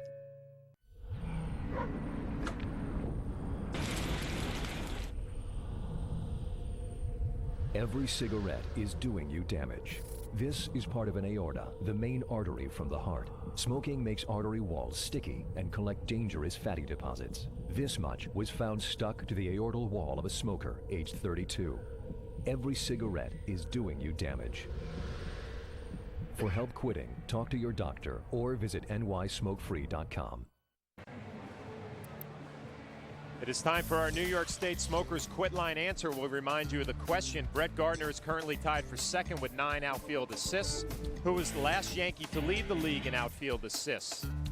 The answer is Jesse Barfield, 16 in 1990. Kenny, he could really throw. Yeah, he became known as the Barfield Rifle.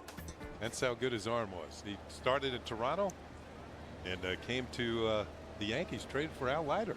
For Al Leiter. Yeah. A couple of brand names. Phil Hughes misses with a first pitch fastball to Wilson Betemeet. His base hit in the first inning. The difference in this ball game so far, a 2-out base hit to drive in Billy Butler. But he gets jammed here in a cutter, but is strong enough to fight it off into right field for a base hit. Wilson Betemeet 2 for 2. I'll tell you what, as a Royal, Wilson Betemeet in this stadium, he loves it. He's hitting over 400 here at Kauffman Stadium, and now he is 5 for 8 in this series. They tried to get in on him. They did it. But Betemeet gives up a bat for a base hit. He's got 2 of the 3 Royal hits. Bring up the designated hitter, Keila Kaiahua. Ground ball to Mark Teixeira, his first at bat. Mark made a great play to end the first inning. Fouls off a fastball inside. But Kenny, when you see young hitters come up to the big leagues and you watch a few at bats, and right away It looks like this guy's going to have a little trouble with that fastball inside. He's going to have to prove somewhere along the line that he can hit it.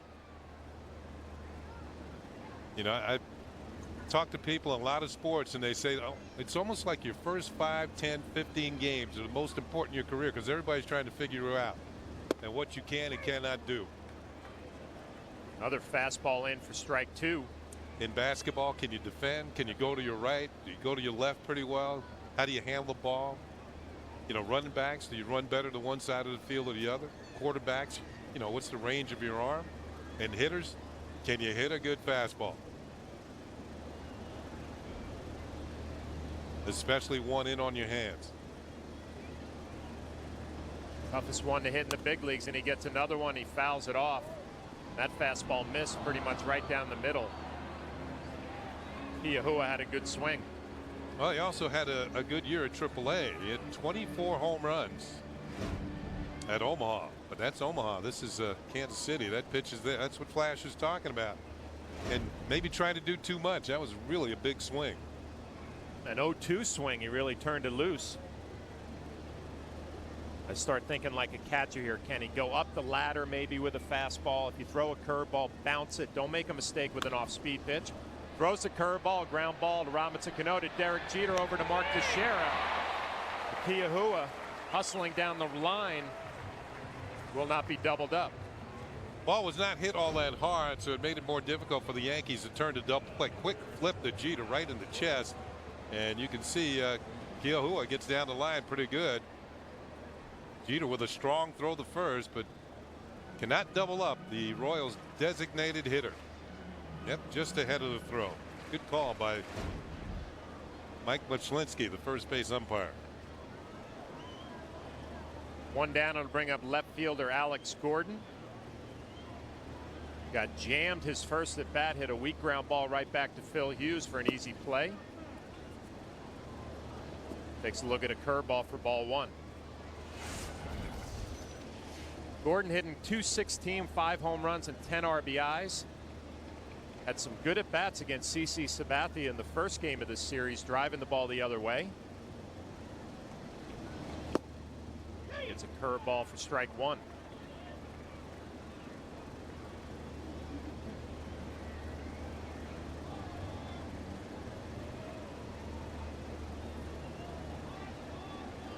Alex Gordon, a couple of years ago, the face of the franchise, came up from the minor leagues. A lot of promise, first-round pick. Used to play third base, now playing left field. Well, Kim Jones met a young lady out there on the party porch that went to high school with Jabba. Alex Gordon went to college with Jabba at University of Nebraska, was a teammate of his on the baseball team. Gordon was a 2-time All-American.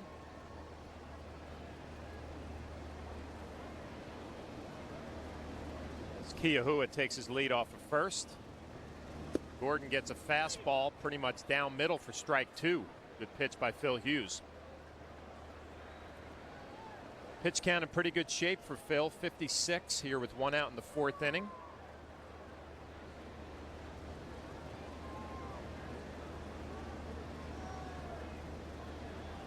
Pretty much been fastball, curveball tonight. A couple of cutters. Have not seen the changeup, and another fastball just misses down. It'll be a full count. We'll see if manager Ned Yost for the Royals will turn Kiahua loose. As you have Yuniesky Betancourt on deck.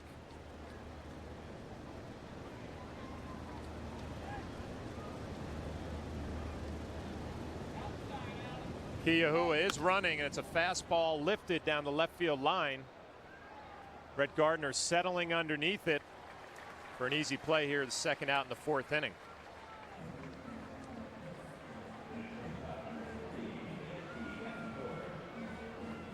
Talk about Gordon being a 2-time All-American. He actually won the Golden Spikes Award, which represents the top collegiate player in America. And that was at the University of Nebraska. You have a tendency to think football when you think Nebraska. Definitely. Yeah. Yuniesky Betancourt playing shortstop tonight for the Royals, having a nice year. 10 home runs, 51 RBIs. Fouled out his first at bat.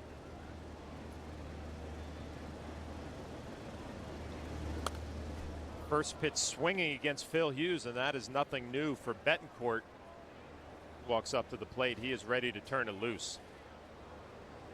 We were talking about the Yankees inner defense. Now, I know that Alex Rodriguez is a designated hitter tonight, but when he's at third, the 4 players in the infield have a total of 14 errors on the season. Betancourt has 14 by himself at shortstop for the Royals. Not to say that he's not a good fielder, it just shows you how good the Yankee infielders have been. You know, Kenny, I think when you see the Yankees play defense, you take it for granted a little bit. We've seen 2 games here in Kansas City, and maybe 3 or 4 plays defensively where they've given the Yankees some opportunities. You just don't see this Yankee ball club do that defensively.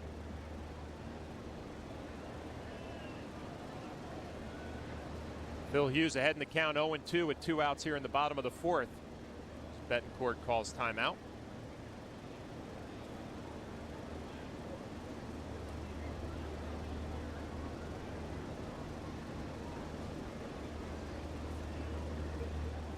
This will be the 61st pitch for Phil Hughes. He goes with the fastball. Good swing by Betancourt, fouled straight back.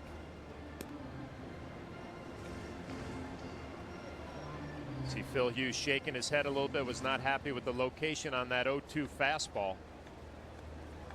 Got away with a mistake.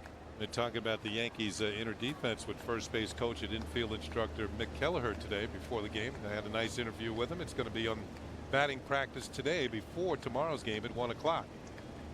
So hopefully the fans will tune in for that. Mick had some interesting things to say about the Yankees on defense in the infield. And he went around the field and talking about Teixeira, Cano, Jeter. There's Mick with the helmet on. He was a fine fielder in his day, kind of a backup infielder, second, short, and third, but he knows how to play the infield. Found it interesting. He did not know about Derek Jeter's errorless streak. Yeah, when I mentioned it to him, he didn't know that Derek had a 50-game errorless streak, which is a career high. And when I posed the question to him, I could see his eyes light up. Oh, yeah. I wonder if Derek knows. I would probably. I'm not going to say I guarantee it. I would probably think he doesn't. You get into the routine of a season. Another fastball fouled off. And that's something I don't think we're going to bring up to Derek. I don't want to be the guy who jinxes it. I thought you would do it. No. I mean, you played with Derek. He wouldn't mind if you went up to him after the game tonight and said, Derek, you know you got a errorless streak going. Derek and I have a great relationship. It's pretty much, hi, John, hi, Derek, and we move on. Not a whole lot of room for conversation. Being 0-2, and it's a curveball down. Good block by Jorge Posada. It couldn't have been that way when you were playing. No, we get along just fine. Yeah. But, you know, these guys are in such a routine during the day with their batting practice, working on their swing, obviously the fielding practice. Sort of like us up here. We get in our routines. We do. Yeah. I think our routine's a lot easier than their routine. I got to agree with you there. Be a 1-2 with 2 outs in the bottom of the 4th. A cutter misses down and away. So Betancourt usually goes up there as at bat is over in a couple of pitches. It's working Phil Hughes here. That's true for the whole Royals team. I mean, they see the second fewest pitches per at bat of any team. Only the Orioles see fewer pitches per at bat. They're up there hacking away. This will be the 7th pitch of the at bat. Betancourt, it's a line drive to right center field out of the reach of Robinson Cano. Well, a nice at bat from Yuniesky Betancourt. Royals in business here with 2 outs in the 4th. Yeah, he's been swinging the bat pretty well lately. He's now hit in 8 of his last 9 ball games, or make that 7 of his last 8 games. This is a solid line drive. Let's see where the pitch is. Posada wanted it away. It kind of drifted towards the middle. And the way he's been hitting lately, that was always shot by Cano. Betancourt at first, Kiahua at second. Be the right fielder Mitch Meyer. Batting .259. Phil Hughes misses with a fastball.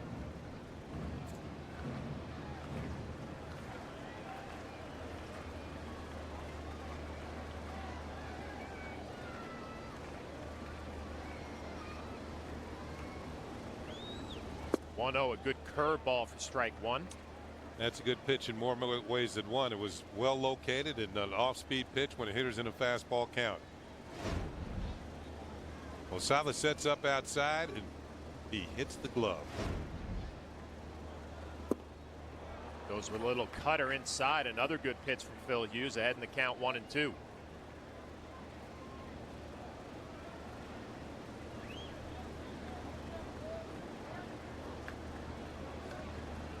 Meyer has 4 home runs, 31 RBIs. Behind the count 1-2, a fastball jams him right at Mark Teixeira. Will be an easy play.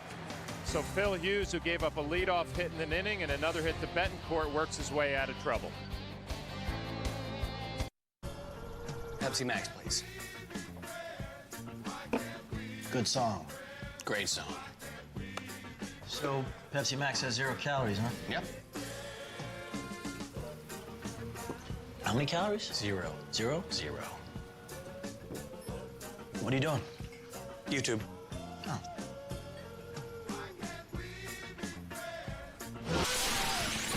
Pepsi Max. 0 calories. Maximum Pepsi taste. 13, 16, 12, 100. What's up, shirt off? See, your tubes are squishing pretty big time when you land. They're supposed to do that. They're supposed to do that. I know, dude. I'm just saying, it looks cool. You want to try? Please. Like I'm gonna jump rope like a little school child. I don't think so. Get over yourself, dude. I'll be over here getting my swell on. Let me know when you're ready to work out for real.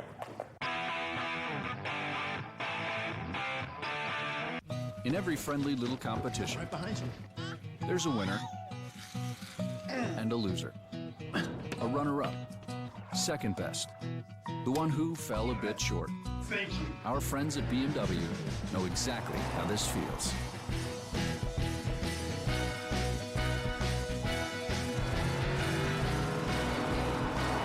Experience the Summer of Audi event and get exceptional values on new and certified pre-owned models. Nancy Newman in our Yes Studios with her Audi update. A final in Tampa. Orioles and the Rays. Bottom 4, bases loaded for Kelly Shopping. Batting just 195 with 6 RBI, entering the day. That is a grand slam. He homered again in the 8th. The Rays were struggling, just 11 for 62 with men on before that blast. They win at 7-3. Thank you very much, Nancy. It's on to the 5th inning here in Kansas City. Yankees trailing 1-0.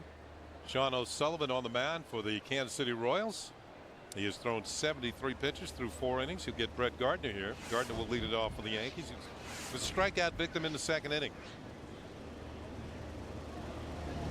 And this one's lined into right field for a solid base hit. Gardner's got great speed. He's going to try for 2. Here's the throw, and he's in there with a double. What speed by Brett Gardner. Most hitters would have been satisfied with a base hit. Well, I watched Brett Gardner coming out of the box, and you could tell he was thinking about 2 right away. Head down running. The play is going to be in front of him. When he sees the right fielder, Mitch Meyer, go to his right, he does not even hesitate. Make him throw you out. Throws off line a little bit. He's in there safely. Nice aggressive base running. Aggressive base running, and more importantly, great speed by Brett Gardner. That's his 12th double of the year. So let's see what Ramiro Pena's thinking here. Is he thinking bunt to move Gardner over to 3rd? Yes, he is. And the pitch is bunted, and it's a good one. Kendall, little hesitation, no play. Pena has a base hit.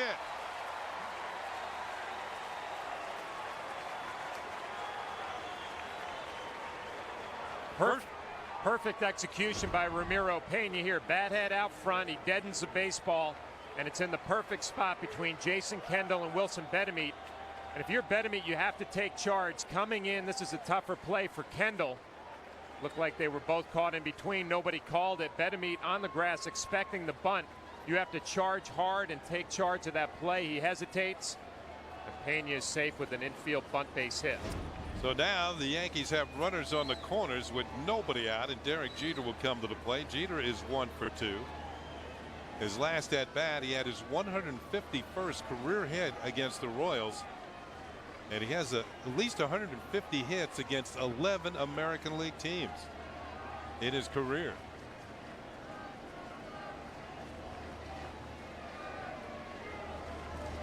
takes downstairs for ball one. The only American League opponents he does not have 150 hits against, the Chicago White Sox and the Minnesota Twins, a couple of Central Division teams.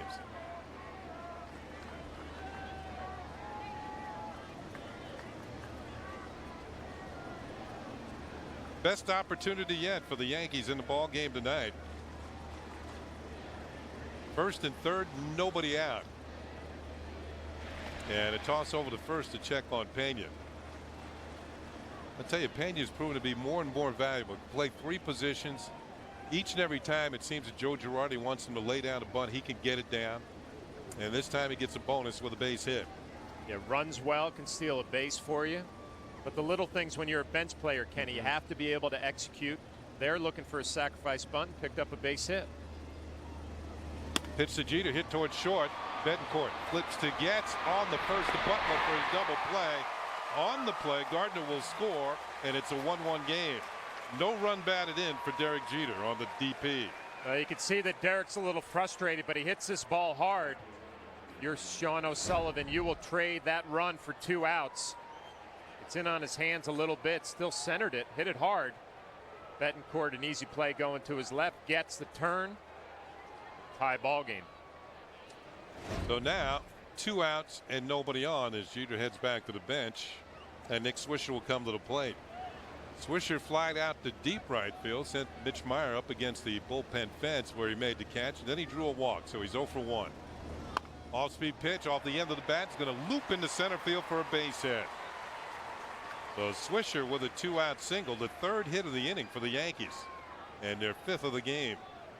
That is a beautiful thing for Nick Swisher. You're going to get a big laugh and a smile out of that one. Looked like a first pitch slider, maybe a slurve.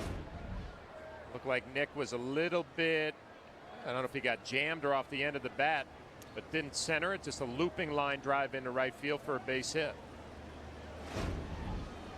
Here's Mark Teixeira, who was fouled out and popped up.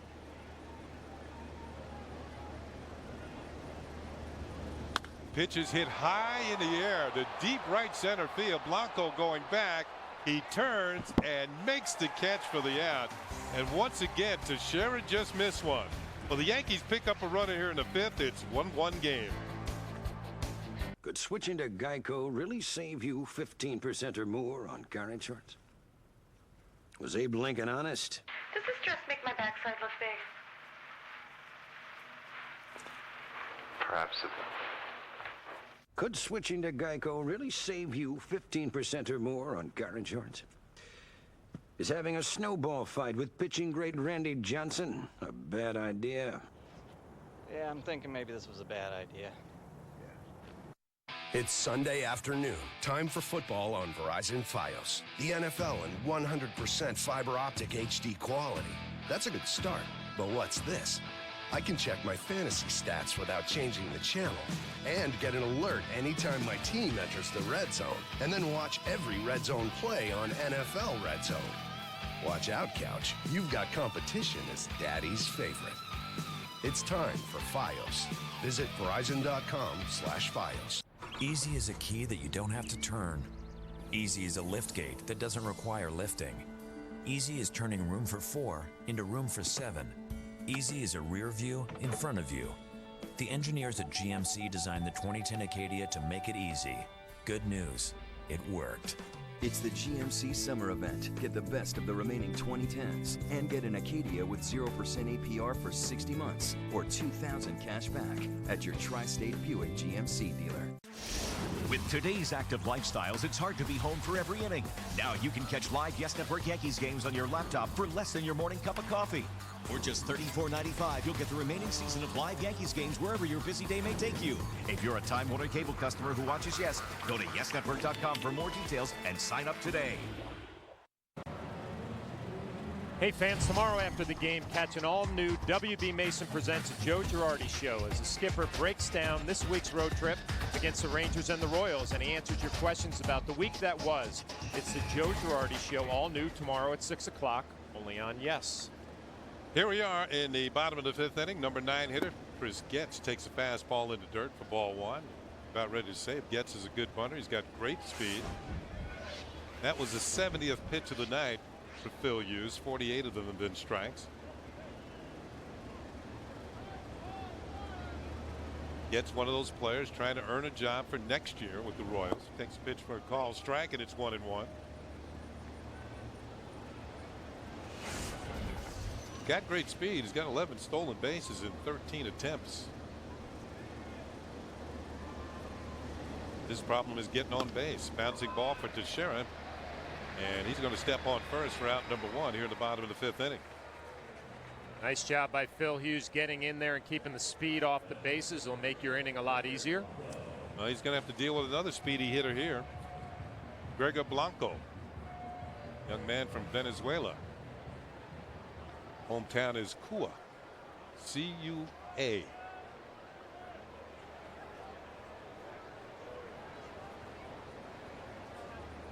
It's got to make it easy when you're addressing a letter his. It's not exactly Philadelphia. Here's the first pitch, and it's swung on, hit on the ground, knocked down by Teixeira. Steps on the bag for out number 2. That's the second excellent play he's made over at first base tonight. Yeah, Kenny's unbelievable. I mean, just reacting, going to his left, knocks it down, picks it up with his glove, makes the easy play. We've seen earlier in this series making a nice running catch. Fun to watch every day if you're a Yankee fan. Yeah, I think back to the interview I had with Mick Kelleher, and that's exactly what he was talking about with Teixeira at first base. And of course, I mentioned you can see that interview tomorrow on the BP show at 1 o'clock. Prior to tomorrow's ball game. Here's Jason Kendall, and it's in there for a call strike.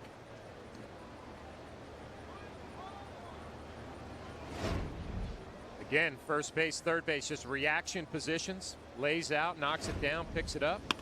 Ball hit hard to Jeter's left, and this one's going to make it into the outfield. So Kendall has himself a base hit.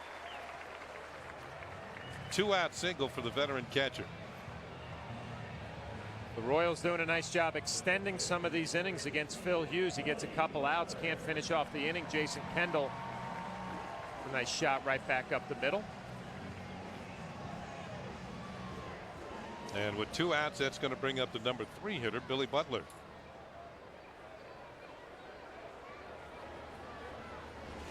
Hughes has only had 1-1-2-3 inning that came in the 3rd. Here's Butler, who doubled and scored the Royals' run in the 1st inning. It was his 34th double of the season. Hits this one well to center field. Granderson got turned around. Now he straightens out on the warning track, makes the catch for the final out of the inning. Another long fly ball out here at Kauffman Stadium. This car insurance company offers education discounts. Sounds great. I am a high school grad. Yeah, but you have to be a college grad to qualify. So high school doesn't count.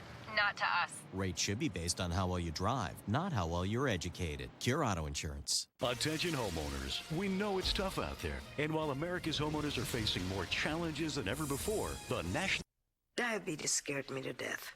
There's so much to learn. I just shut down. But Liberty walked me through it all. Like when I test at night or after I eat. Makes a big difference. When it comes to your diabetes supplies, quality and reliability are important. That's why Liberty offers the Accu-Check Aviva meter.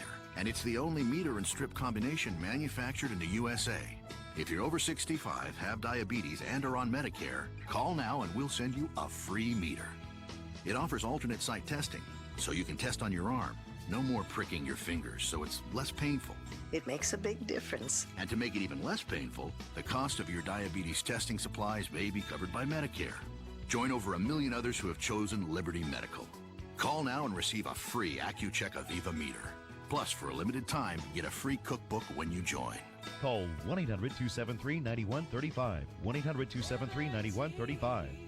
My name is Ed Pfeiffer, and I'm a friend of Elsie. This would be Elsie right here. I'm part of a cooperative of dairy farmers that makes board and cheese. Morning, ladies. We're proud to be dairy farmers because we put wholesome food on family tables. With a little help. Wholesome board and cheese comes from our cooperative that's 100% farmer owned. That means 100% of our proceeds go back to American dairy farmers. So be a friend and look for Elsie. Responsible for those here in Kansas City through 3 games in this series. He has been shining defensively at first base. Going to his left, tags the base, throwing to second base, covering a lot of ground in foul territory, showing some hops here at first. Outstanding defensive play, and then the good reactions going to his left. Mark Teixeira. Great partnerships are built on trust at GE Capital. We prove that every day. Yeah, he's been spectacular with the glove, showing you why he is the reigning Gold Glove first baseman. Here's Alex Rodriguez. And he swings at a changeup and pulls it foul. By the way, Arod is playing in his 1,000th game as a Yankee tonight. And he joins Dave Winfield as the only two players in Yankee history play over 1,000 games for either one other team or a few other teams. That's Alex's case, and then 1,000 with the Yankees. The 0-1 pitch is fouled back just to our right, and the count is 0-2. Arod played 790 games with the Mariners and then played 485 with the Texas Rangers. Kenny, it's interesting watching this game. O'Sullivan has been throwing changeups and sliders to every Yankee hitter except Alex Rodriguez. Been coming right at him with fastballs. 0-2 pitch, and there's another fastball. This one's high for a ball. There are the totals with the teams, home runs and RBIs included, as well as the number of games played for each franchise. 1-2 pitch, and this is hit well to left center field. Blanco going back. He looks up. This one is gone. A home run for Alex Rodriguez, and the Yankees take a 2-1 lead. We've seen some long fly balls, but that had to sound when it left the bat. It's tough to figure out. Like I said, O'Sullivan been throwing every other Yankee hitter off speed pitches, but Alex Rodriguez, his first at bat, got a fastball, a base hit. His second at bat, he struck out on 3 fastballs, and now his third at bat, his 19th home run of the year, on another fastball. And we'll check out the location. Down middle, and like you said, Kenny, it had that sound. Good extension, nice carry. Here's Cano, and he takes one high for ball 1. Yep, that had the sound all right, and it has the distance. Number 602 in Alex's career. Here's the 1-0 pitch to Cano. Changeup is hit hard towards the gap in left center field. Blanco on the run, closes the gap and makes the catch. Cano's hit the ball hard twice tonight, has nothing to show for it. He's 0 for 3. Blanco can cover some ground in center field too, and we talked about his speed. There's a changeup up to Robinson Cano, blocks it off the other way, so it's going to have a little slice right to left. No problem for Blanco. That changeup is starting to come up now.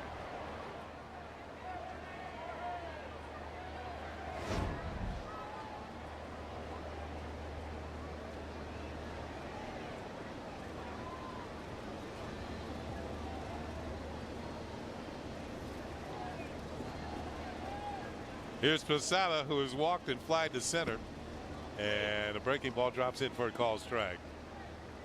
Well, the Yankees have jumped out in front for the first time tonight, courtesy of a long home run off the bat of Alex Rodriguez.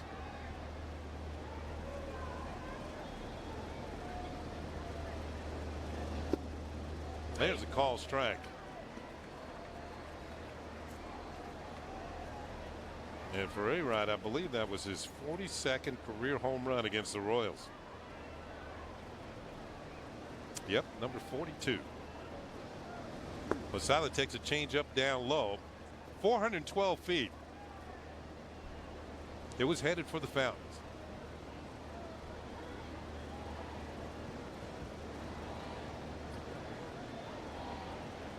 You know what? If that had made the water, it might have had a sizzling sound to it. Pitches up high for a ball. 2-2 on Jorge Posada.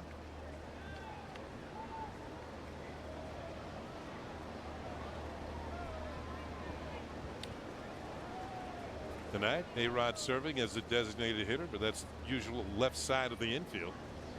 Curveball fouled back by Posada to the screen. Count holds at 2-2. Yankees trying to take the lead in this series. If they win this game, it'll be they'll be up 2-1 before tomorrow's finale here. Afternoon game, which will feature A.J. Burnett pitching for the Yankees. Brian Bullington gets the start. Well, the Kansas City Royals will be our first look at him. 2-2 pitch, and it misses. Count has now gone full, 3 balls and 2 strikes. 91 pitches now for Sean O'Sullivan.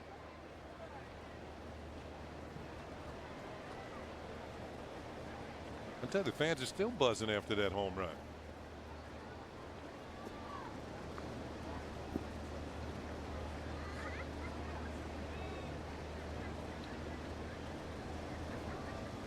The count has run full on Posada.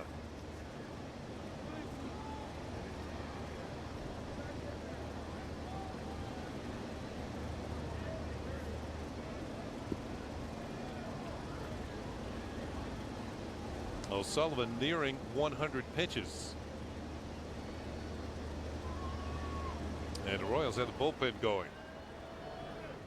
Changeup hit well to center field. Blanco going back to the warning track. Looks up. This one is gone. A long home run for Jorge Posada, and it's 3-1 Yankees.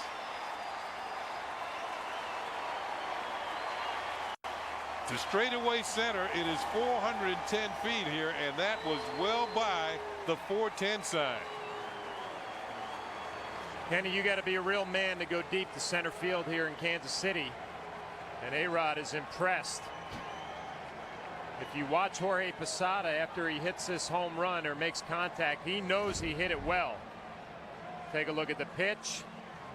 Maybe a little slider middle of the plate, and you could tell by that reaction. I knew I hit it well. Let's see how far it carries, and this is well out of here. A long home run. That's beyond the party porch.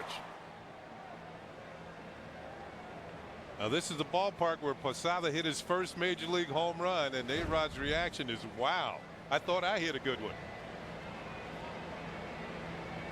We're going to have to get a distance on that one. It might take some time. Might still be going. A couple of long home runs by the Yankees here in the 6th inning. Puts them out in front 3-1. And it appears that O'Sullivan's pitches are starting to come up a bit, Flash. And I think we're seeing the 3rd time through the order, just having some better swings. Ball 1 to Granderson. Speaking of better swings, Curtis Granderson, his last at bat, hit a deep fly ball to left field. Good signs for him going the other way and driving the ball. 0 for 2. Change up. There is another pitch up high. Ball 2, 2-0. Yeah, and it was a push change up. See Jorge Posada talking about what pitch he hit. Kenny, I can honestly say I do not know what that feels like, going dead center and knowing right off the bat that it's going to be a home run. It's got to be a nice feeling. I'm sure you felt it. Yeah, a couple of times. That pitch is low. Ball 3. You hit it so well, you just know it can't stay in any part of the ballpark. It's got to go.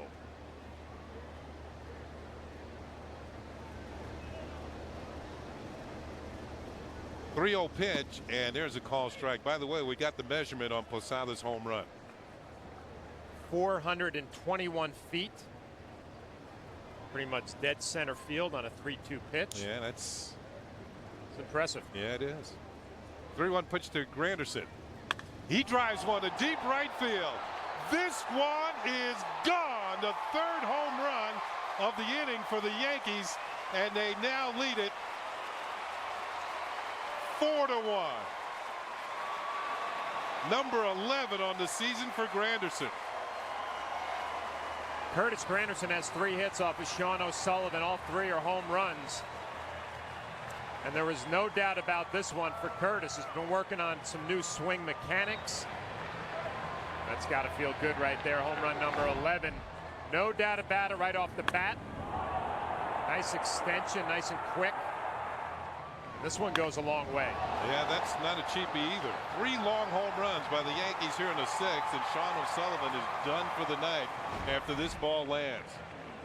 Granderson's 11th of the year.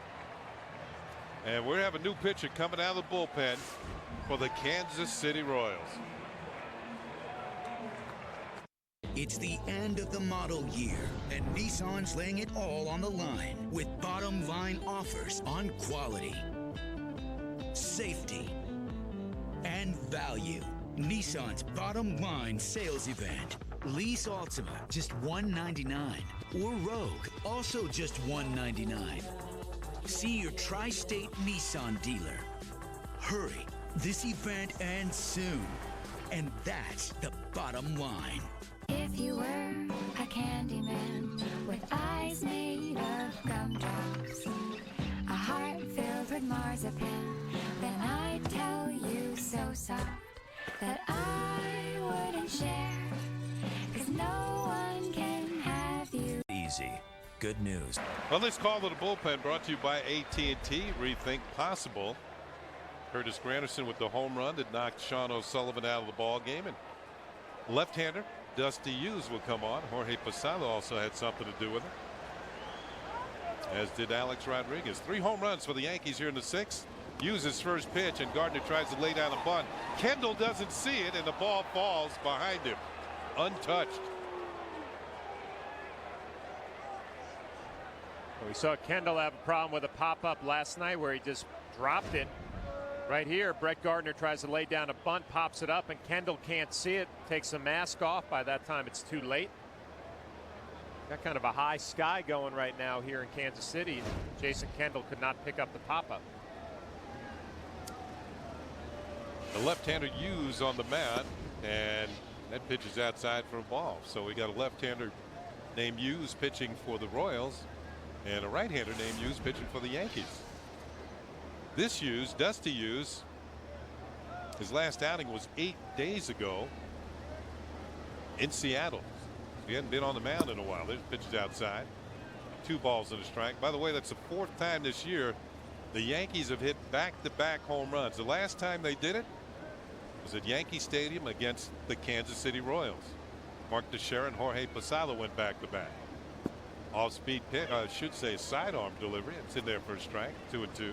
So Kenny, what do you think? A classic case of the Yankees wearing down a starting pitcher. Got that pitch count up. All of a sudden you saw pitches elevated in the strike zone, and they took advantage here in the 6th. And he didn't have enough to pass him anymore or fool him with the changeup. Gardner swings, slashes it by Betancourt and into left field for a base hit. Gardner's second hit of the game as he turns at first base. So he's on with 1 out.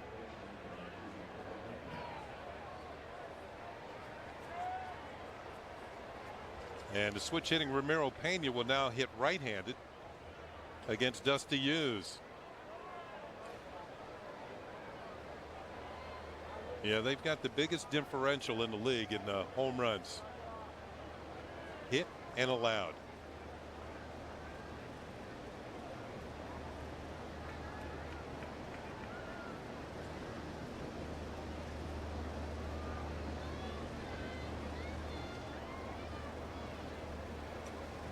Going to check on Gardner at first base.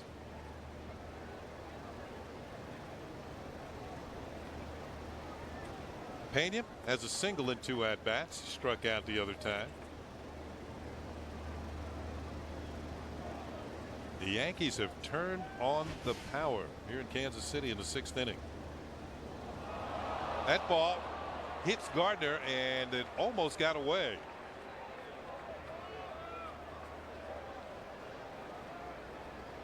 Actually, it looks like it might have got the umpire. Mike Molchiski gets by Butler, by Gardner, and hits the umpire. Great for the Royals. Yeah, it was. It skips over Gardner. Looked like I thought it hit him in the helmet. Molchiski takes it. Looks like he got hit in the leg. Pena takes a call strike.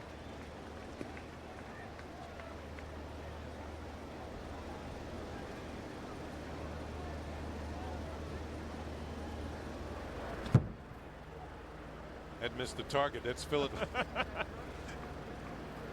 Humber warming up in the Royals bullpen. A little wild out there. Pitch is lashed just foul down the right field side. Just a little outside down the bullpen. 2 strikes to count on Pena, who laid down a beautiful bunt. He was going for a sacrifice in the 5th inning and ended up getting a base hit when he beat it out.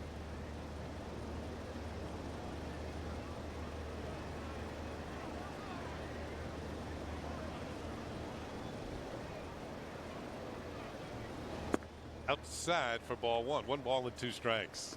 Tell you what, it looks like it's going to be tough for Brett Gardner to steal a base off of Hughes. Very quick to the plate. Tough to get a good jump off of him. He's probably looking over at Mick Kelleher, and Mick's probably shaking his head. Don't think about it.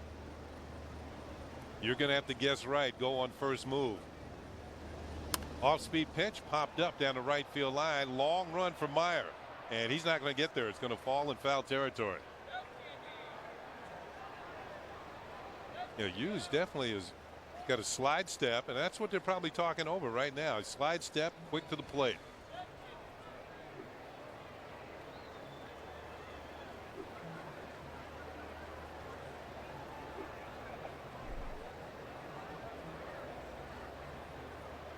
So the Yankees have had a couple of home runs over 400 feet in this inning, and not quite sure about Granderson. Granderson 382 feet.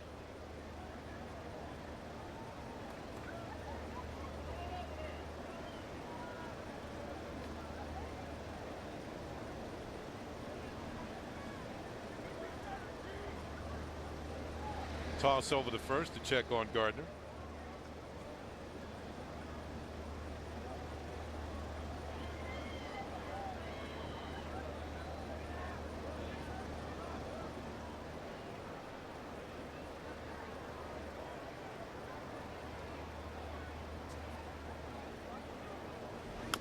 Bouncing ball to short. Betancourt flips to Getz, and Pena's too fast. They cannot complete the double play. So the inning will continue. Gardner's forced at second. Pena safe at first. A couple of hops to Betancourt. This play is going to develop too slowly. Pena runs too well.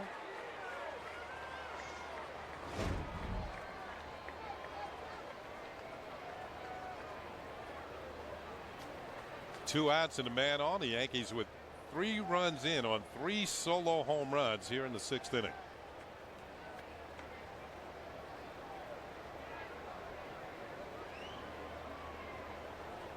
Pitch is inside to Jeter for ball 1.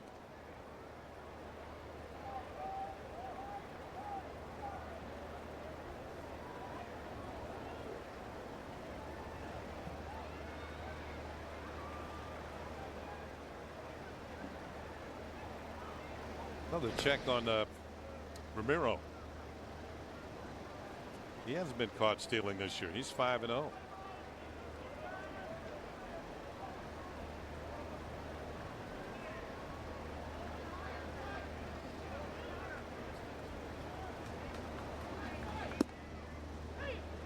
One and one on the Yankee captain.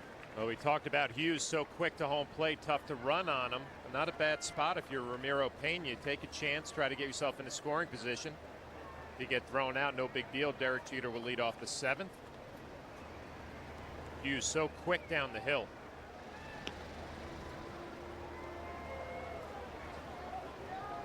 This is one of those guys that you just have to go.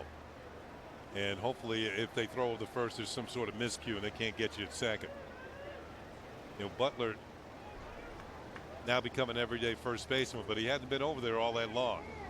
Jeter tried to check a swing that goes around too far, and it's strike 2. The captain is 1 for 3 with a stolen base.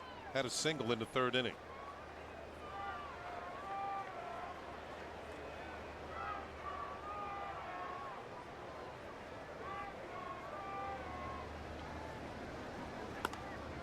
In on the hands and spoiled.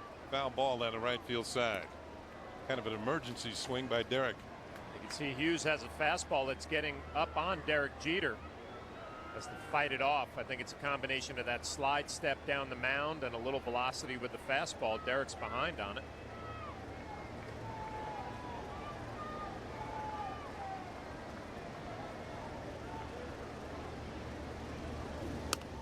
This one's fouled back to our right. So Jeter hanging in there.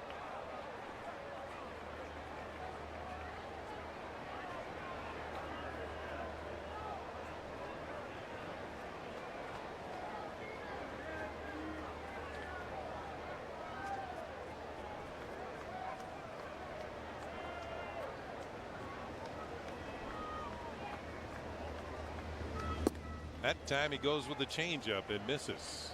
Ball and 2 strikes. During the series in New York against the Royals, the Yankees were able to take 3 out of 4.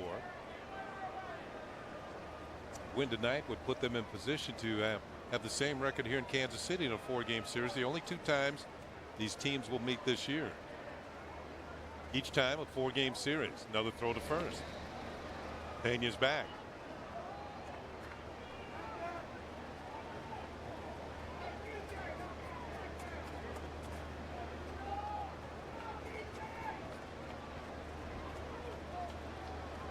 Flash, this seems to be the biggest crowd of the 3 that we've had so far. The last night was a pretty good crowd, even with all the rain. It was fireworks night. There's another pitch outside. It's 2-2, but I don't think it's quite a sellout, but definitely the largest crowd of the 3 games so far. Yeah, we got a lot of people up in the upper deck here. A few seats still available up there. Beautiful panoramic of Kauffman Stadium. Renovated Kauffman Stadium. It was a beautiful stadium before they even renovated it. Now it's even better.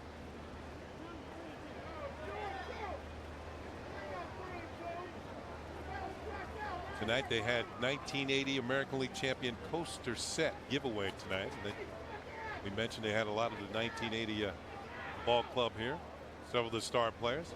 Pena's going. The ball's hit in the air to right field from Meyer. He drifts over towards the line, makes the catch for the final out. But the Yankees scored 3 times on home runs.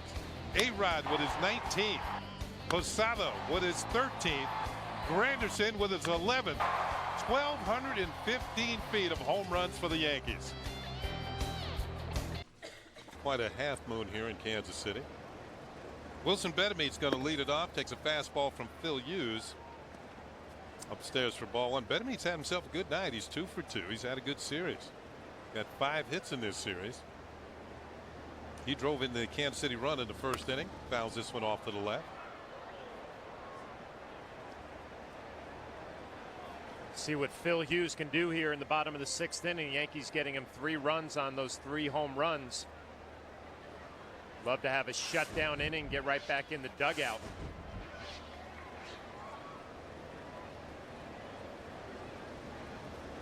1-1 pitch, and this one's driven to right field, and I don't think it's coming back. Swisher looks up. That one's headed for the fountain. Beteme's 3rd hit of the game is his 5th home run of the year, and it's now a 4-2 ball game. We've seen some long home runs tonight as the former Yankee connects. Wilson Beteme maybe has found a home here in Kansas City.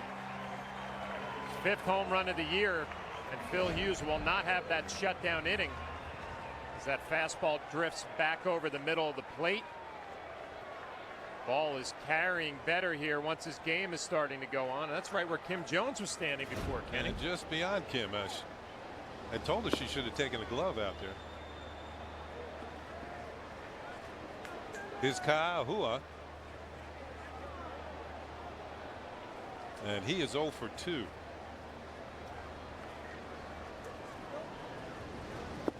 And a breaking ball drops in for a called strike, and it's 1-1. Ka'ahua came from the minor leagues with a reputation for power. But he hadn't hit well here in the major league level. Here's the 1-1 pitch. Broken bat roller towards the middle. Cano on the backhand, gloves it, throws the first, and it is not in time. Would have been a spectacular play, but Ka'ahua beats it out for a base hit. Well, this is what Robinson Cano is known for, going to his right. It looked like he had a little bit of a problem getting a grip on the throw. Short hop. Just cannot make the play in time. Usually we see Robinson get the grip a little bit quicker and gets off a stronger throw. Not this time. So an infield single, and it'll bring up Alex Gordon.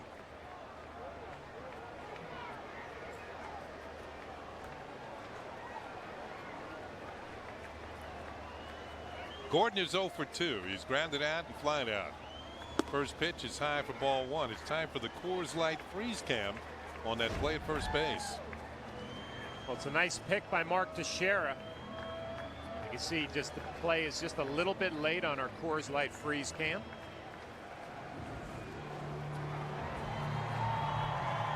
That's Hughes' reaction to the play at first.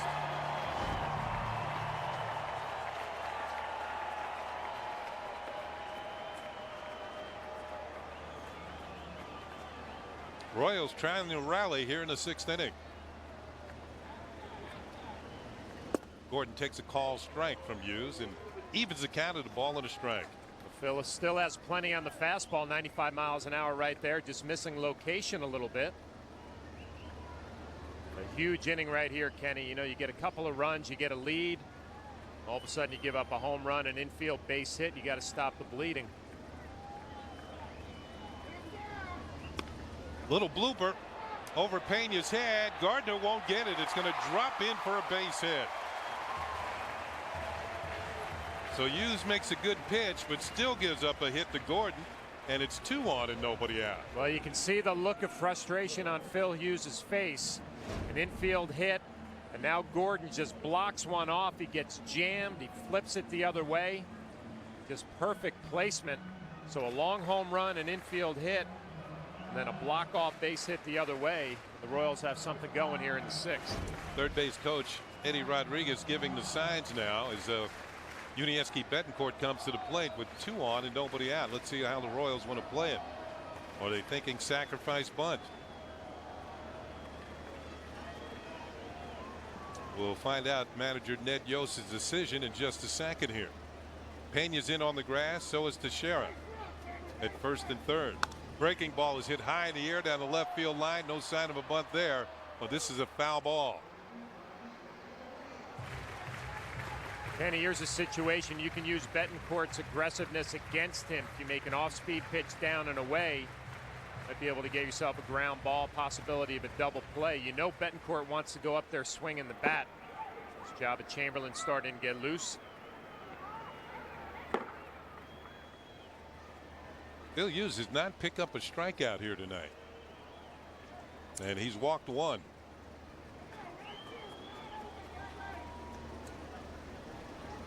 Betancourt chases one upstairs, and it's no balls and 2 strikes.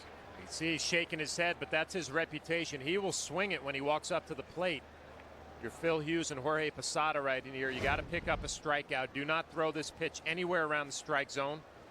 You want to go a little higher than that fastball, that's fine. You can bounce a curveball. Just make sure it is not a strike. Ball is popped up in the air to left field. Brett Gardner sees it. It's that difficult time of the night. No, he doesn't. The ball falls in, and everybody's going to be safe. It looked to me like he saw the ball because he gave no indication that there was any trouble. I think that was the whole problem with Curtis Granderson. Brett Gardner did not raise his arms like, you know what, I can't see it as you see the sky. You're right, Kenny. It's that difficult time of the night where it's tough to pick up a fly ball. And you wonder if Brett maybe did his arms like that a little bit earlier, Curtis Granderson would have come over and made the play. But it looked like he was camped underneath it. Can't see it. Then he raises his arms. By that time, it's too late. Usually when the ball gets up there to its apex, that's when you don't see it anymore and you call it. It looked to me like he was camped underneath it. And on the way down, all of a sudden he said, I don't see it. And Granderson did not have time to help him. So the bases are loaded and nobody out. An infield single, a bloop single, and then a gift single. And here is Mitch Meyer, who has walked and grounded out. Swings at the first pitch. It's a fly ball to left field. Gardner is there. He's going to make the catch. The runner is not going to come home. So Hughes makes a good pitch on Meyer and gets him out. Gaahua holds at third base.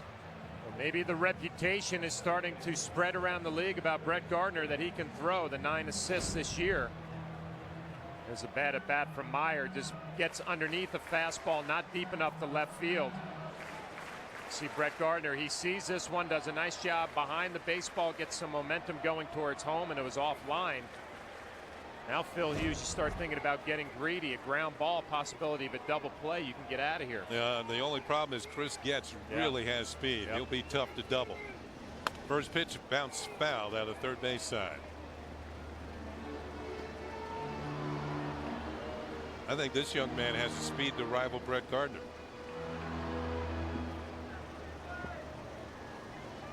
So Dave Island went out to talk to his young right-hander, just say, hey, look, you're not doing anything wrong. It's just one of those innings. Yeah. Try and get out of here the best way you can.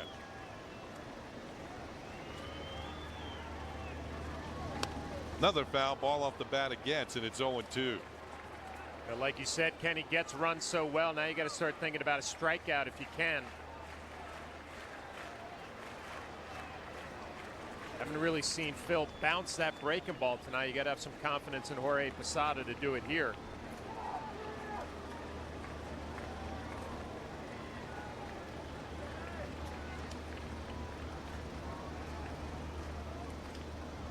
The 0-2 pitch is fouled off. Getz is late once again. Again, Phil Hughes gets away with a mistake. He's having trouble getting that fastball in on the lefties. Tried to do it to Betemit, ran back over the plate. He tried to do it to Chris Getz here. Watch Posada setting up in. It runs back out over the plate. Having trouble getting that fastball in on the lefties.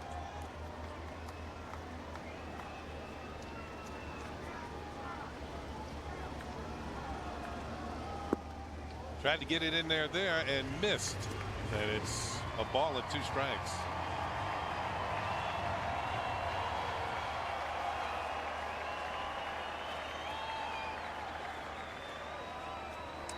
See how Hughes and Posada want to work it here.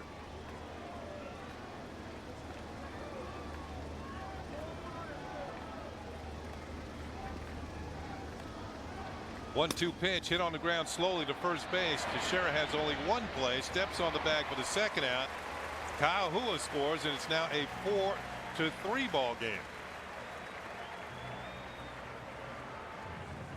So give Getz a run batted in.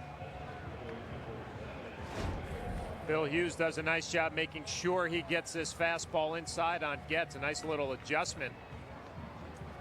Trade the out. Mark Teixeira will for the run. Yankees still have the lead. Pick up the second out. The first pitch this inning that Phil Hughes was able to get that fastball inside on a left-hander. Second and third, 2 outs now, and Gregor Blanco is at the plate. Blanco is 0 for 3, flied to left, grounded to second, and was robbed of a hit by Teixeira at first base.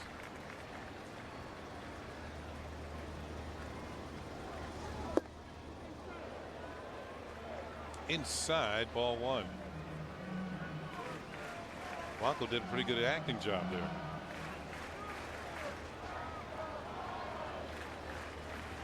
It's your ball game if you're Phil Hughes right here. Pitch count at 95. You have 2 outs in the 6th inning, couple of runners on.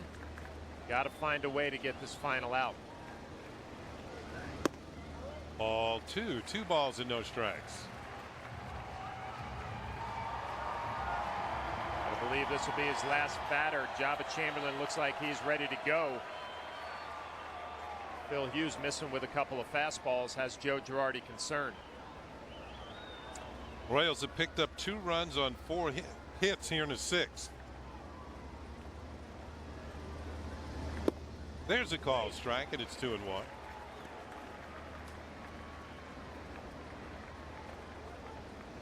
Outfield is shallow. Blanco doesn't have much power.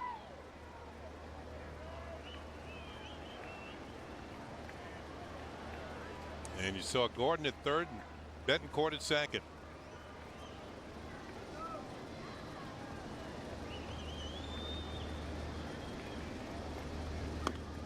Foul at the plate. The count is 2 balls and 2 strikes. Hughes has really had to work hard here in the 6th. Well, certainly not the skies that we saw here last night that were threatening. Just puffy clouds overhead here at Kauffman Stadium, and very comfortable evening here in Kansas City.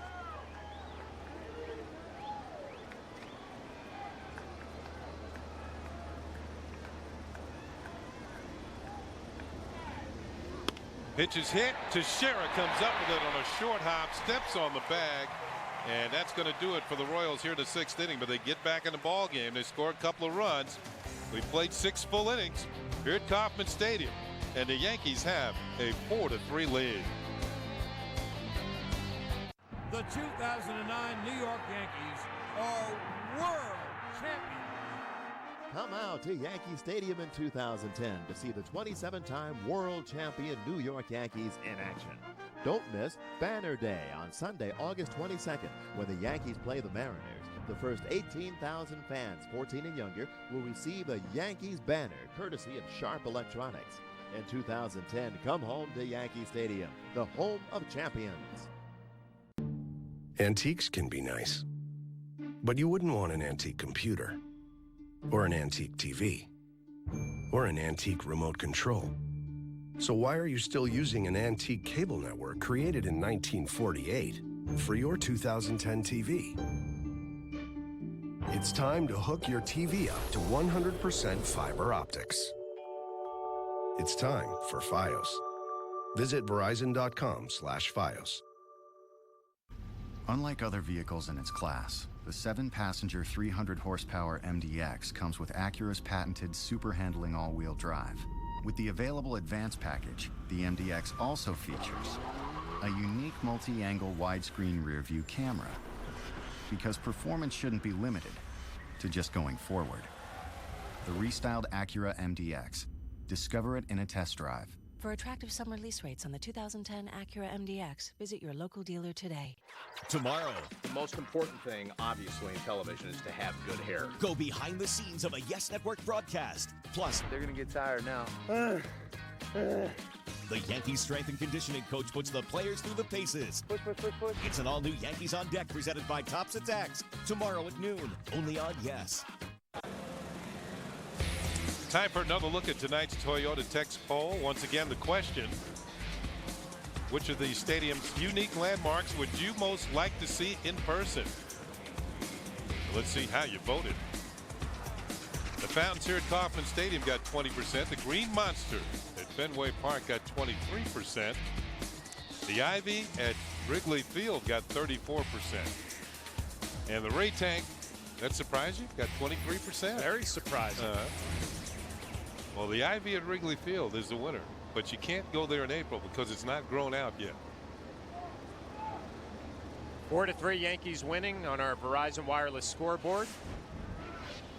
Top of the 7th, it'll be Nick Swisher, Mark Teixeira, and Alex Rodriguez. Nick fouls off a first pitch fastball. We have a new pitcher for the Kansas City Royals, Kanakoa Teixeira. Take a look at his numbers. Good ERA. 58 hits and 52 in the 3rd innings. Saw Teixeira the first game of this series. Came in with a nice live fastball. Pitched 2 innings in that game. Gave up 1 hit and a run. It was unearned. And he walked 1.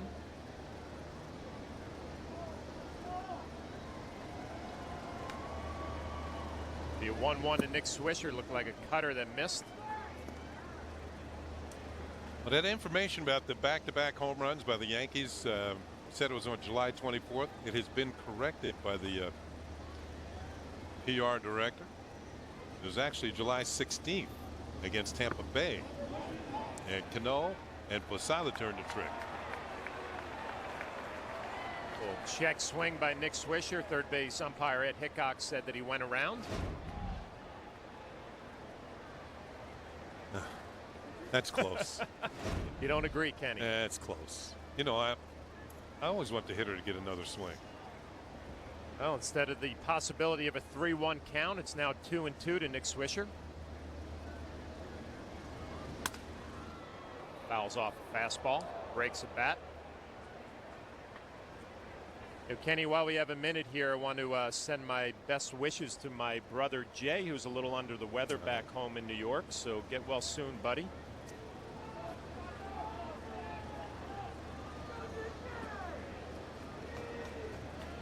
Is he your older brother? Younger My brother? older brother, yeah. Just had his birthday, actually, August 12th, 45 years old, and he's a little under the weather back home in New York. So he's the one who taught you the ropes then? He did. He's the the one I followed around all the time, learned the game from, as Nick Swisher takes a cutter down for a full count. That's what older brothers are all about. That's right. So get well soon, Jay. Look forward to seeing you next week. Yankees leading 4-3 here in the top of the 7th. Difference 3 home runs in the 6th inning. Alex Rodriguez, Jorge Posada, and Curtis Granderson. Be a 3-2 to Nick Swisher. Another foul ball.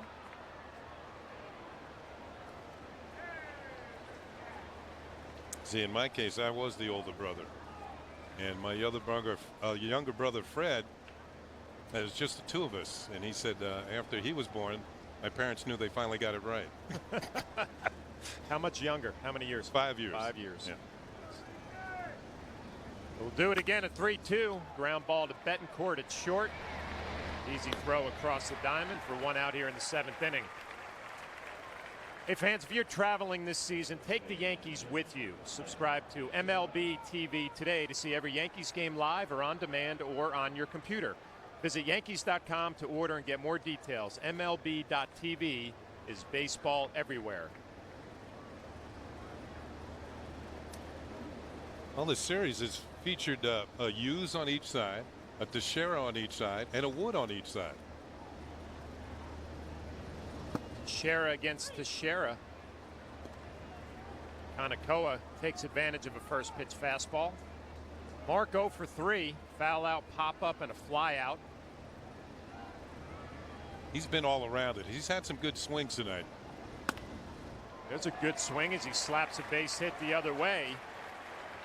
Don't usually see Mark Teixeira going the other way on the ground, but he will take it. His first base hit of the ball game. Well, you can see the Royals shifting towards right, and that hole is wide open on the left side. And for most teams, there is nobody there when Teixeira comes up. So if he learns how to master this, he might be flirting with 400 before the year's over.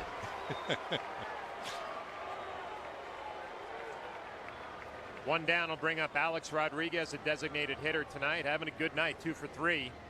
And the solo home run that went a long way just to the left of center field. That was against Sean O'Sullivan, and he hits this one well to center field. Blanco going back, and it's going to be out of here. Alex Rodriguez with his 20th home run of the season. It's a 2-run shot. And now has 95 RBIs on the year, and Kevin Long, the hitting instructor, loves it.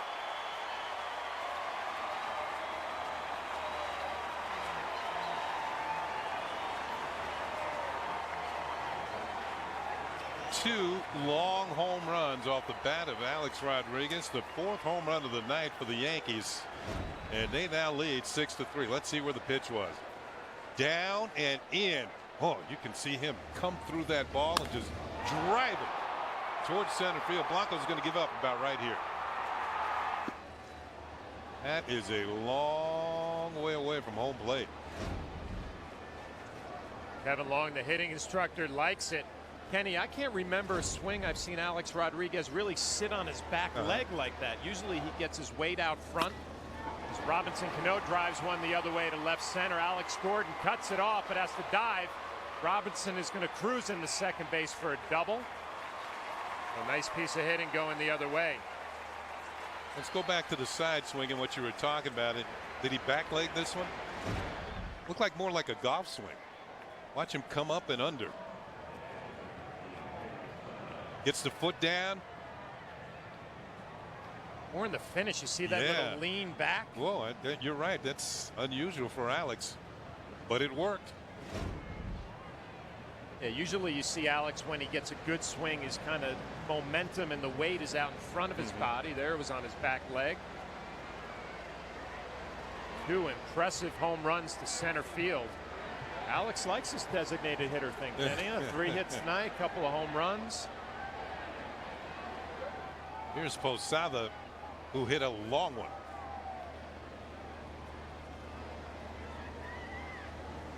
'13th home run of the year for Jorge Posada. You know, I was told that where Posada hit the home run, it was just to the right of the final hitter's backdrop. There's only been one player to hit it over the backdrop in straightaway center field, the last one. Right up here.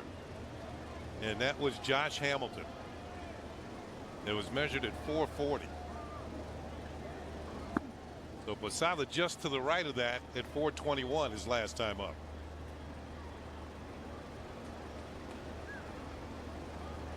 Yankees adding on here in the 7th inning. Greg Holland getting loose in the Royal bullpen. Teixeira, who came in the other night with a good fastball, doesn't look like he has it tonight. Yankees taking advantage. Ball 3 to Jorge Posada. See where Posada's landed right there.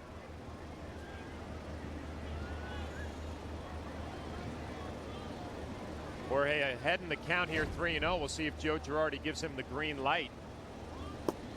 And he takes ball 4 off the plate.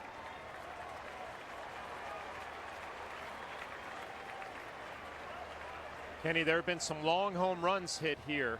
Kansas City, 480 feet. Johnny Bench in 1973 in the All-Star game.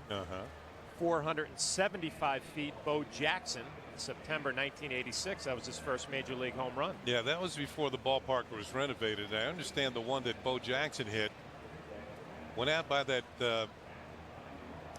fountain bar out there in left center field.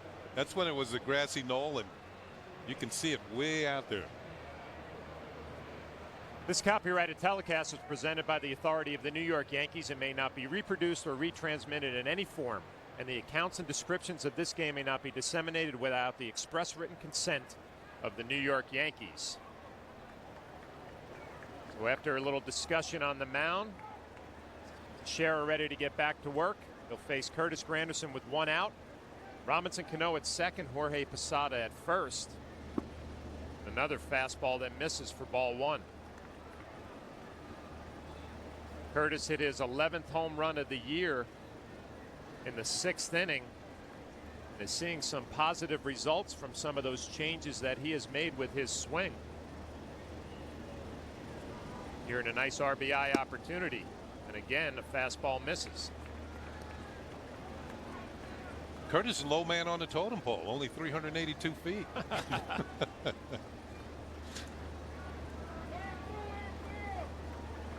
Good situation right here, ahead in the count 2-0, first and second, 1 out. Teixeira delivers in there with a sinking fastball for strike 1. Kenny, we talked about it in a couple of games here, but it's got to be huge for Curtis Granderson to make some changes and see the results right away. Confidence rises.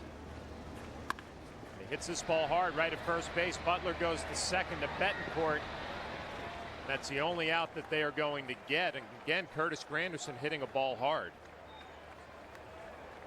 3-6 for the force on Posada. And early this afternoon when I was at the ballpark here, it was Billy Butler working on plays like this around first base. When he first came up, he was not an accomplished fielder. And the Royals had to use him as a designated hitter. But you don't want somebody 22 years old as a DH. So he's been working very hard to become a competent first baseman. Having a little conversation with Curtis Granderson right there, and with 2 outs, it'll bring up Brett Gardner. Having a good night at the plate, 2 for 3, a double, a single, and a run. And that double doesn't tell the whole story. Really was aggressive on the base paths. Takes a fastball for ball 1. That was the epitome of a hustle double. Yeah, he was going to make Meyer throw him out.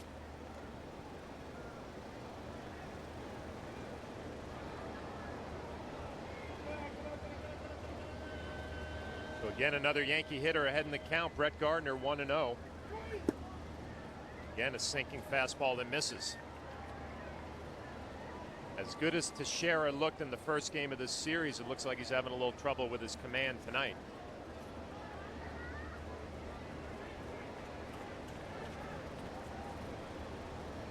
Curtis Granderson taking his lead. He's stolen 10 bases on the year, has not been thrown out. He's not running. Brett Gardner slices one the other way, foul.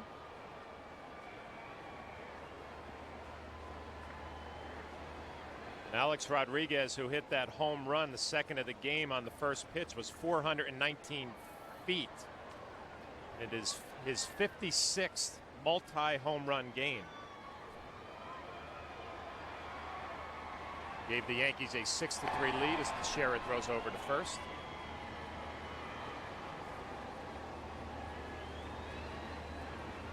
Just in case you're wondering, Alex Rodriguez has hit 3 home runs in a game 3 times.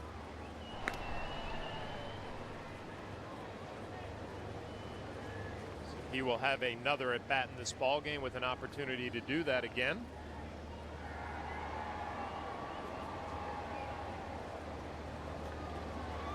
The 2-1 to Brett Gardner. Chops it to short to Betancourt, over to first, and it's in the dirt, but a nice pick by Billy Butler to end the 7th inning. But Alex Rodriguez is having a nice night as the DH for the New York Yankees. His 20th home run of the year, back legs it to center field, a 2-run shot.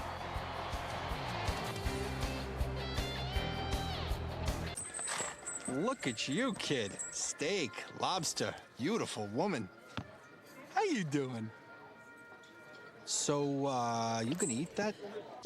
Judge a book by looking at the cover. What if every ATM was free? No more $2, $3 fees. No more paying to access your own money. It'd be like every ATM in the world was your ATM. The Schwab Bank High Yield Investor Checking Account. 0 ATM fees, a great interest rate, no minimums. And it's FDIC insured. The Schwab Bank High Yield Investor Checking Account. The biggest thing in checking since checks. Open an account at 1-800-4-SCHWAB or schwab.com.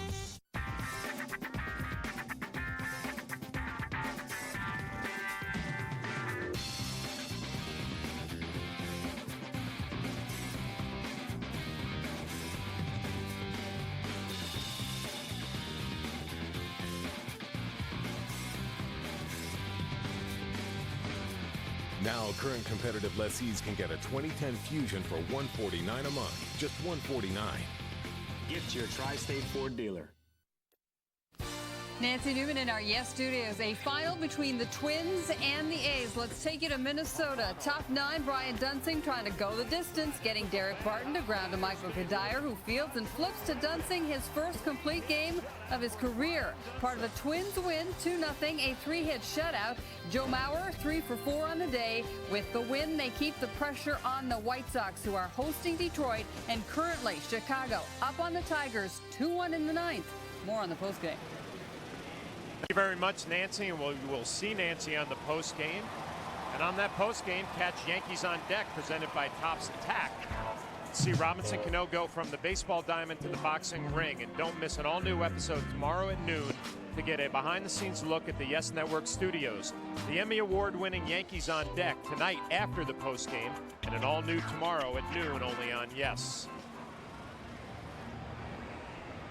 We have a new pitcher for the Yankees, Jabba Chamberlain, coming in. Phil Hughes, his night is over. As you see the numbers for Jabba Chamberlain, and all of a sudden they are getting better. An ERA just over 5 now. 53 strikeouts in 50 innings. And he faces Jason Kendall and throws a first pitch fastball that misses. Jabba worked here last night, went 1/3 of an inning.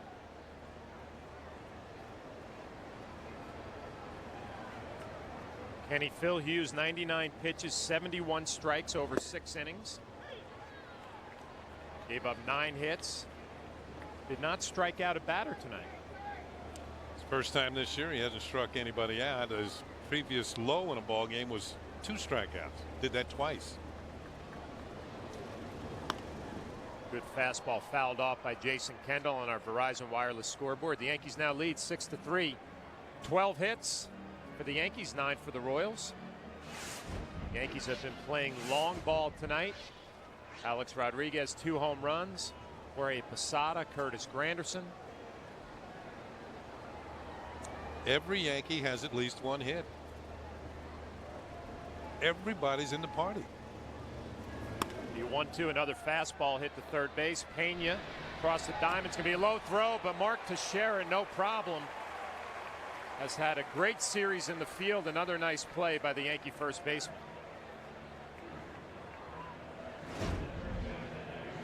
Here it is. Pena backs up, relies on the arm, but it's a little short. But the Sheriff's got his back. He has shown off all facets of playing first base in this series. What more can he do? Catching a pop up down the line, a spectacular play. Catching balls over the bag to his right, digging balls out of the dirt.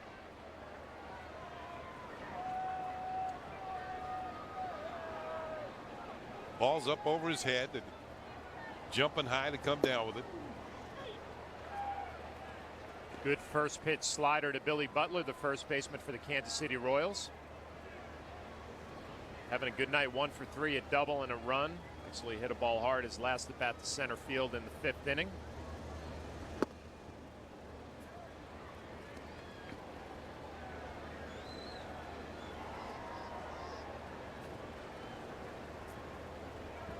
Boone Logan had some work in last night's ball game, getting loose in the Yankee bullpen.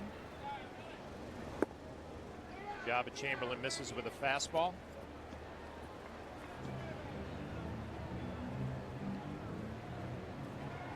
Jabba, over his last 7 appearances, has allowed 2 hits and 7 2/3 scoreless innings.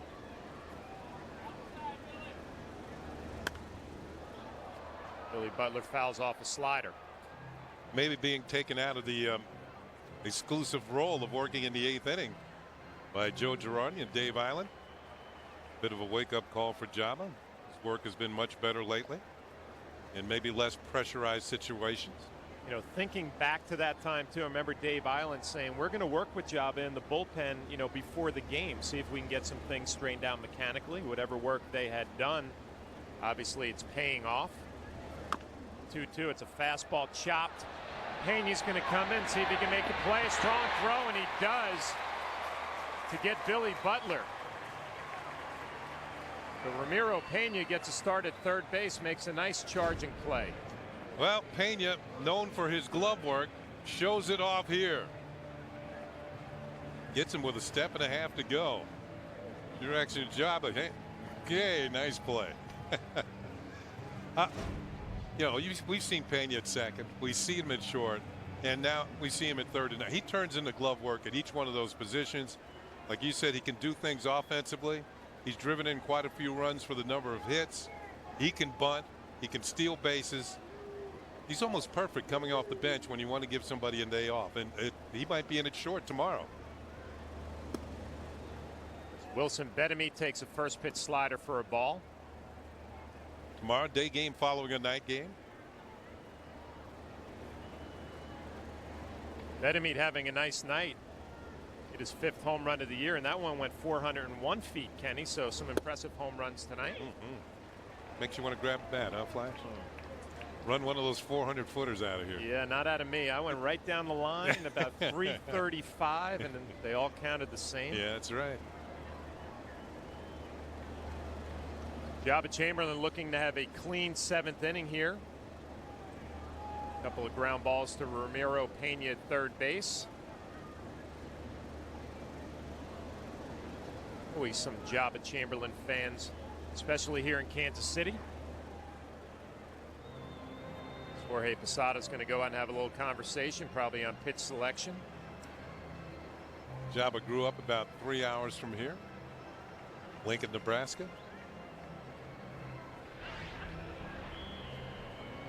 So 3 hours would be, what, about 180 miles? Yep. A little less than 200.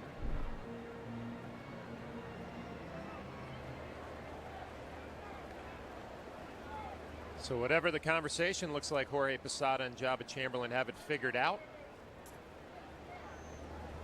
Be a 1-1 to Wilson Betemit, playing third base for the Royals tonight. It's a fastball that's down. But Kenny, start thinking about the Yankee bullpen. All of a sudden, there was a question mark about a month ago.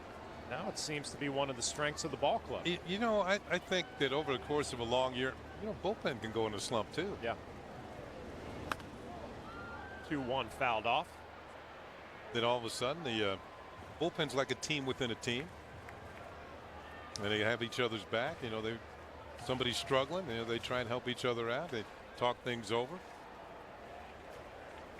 Boone Logan hasn't been struggling.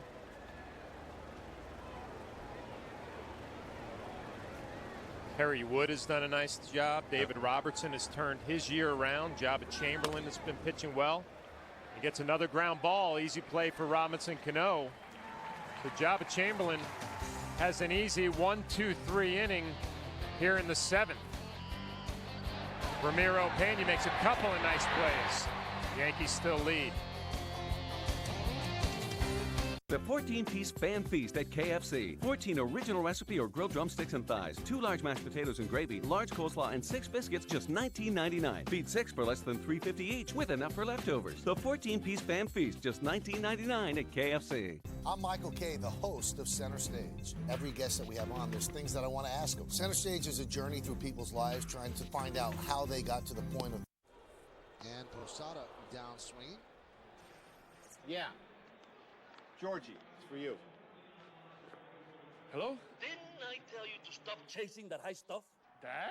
And open up your stands. They're jamming you inside. You gotta love DirecTV.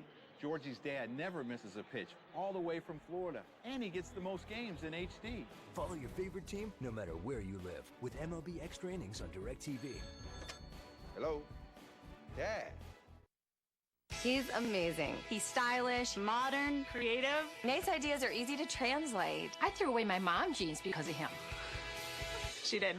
Now you can redesign your weekdays with Nate. It's Nate. It's Nate. He inspires me to want what I've got, love what I've got, and make the most of my life. He makes you feel like you're worth it. Let's just say it. He's hot. Hot. Hot. The Nate Berkus Show. Life by design. Coming to your local NBC station weekdays this fall. Easy is a key that you don't have to turn. Easy is a liftgate that doesn't require lifting.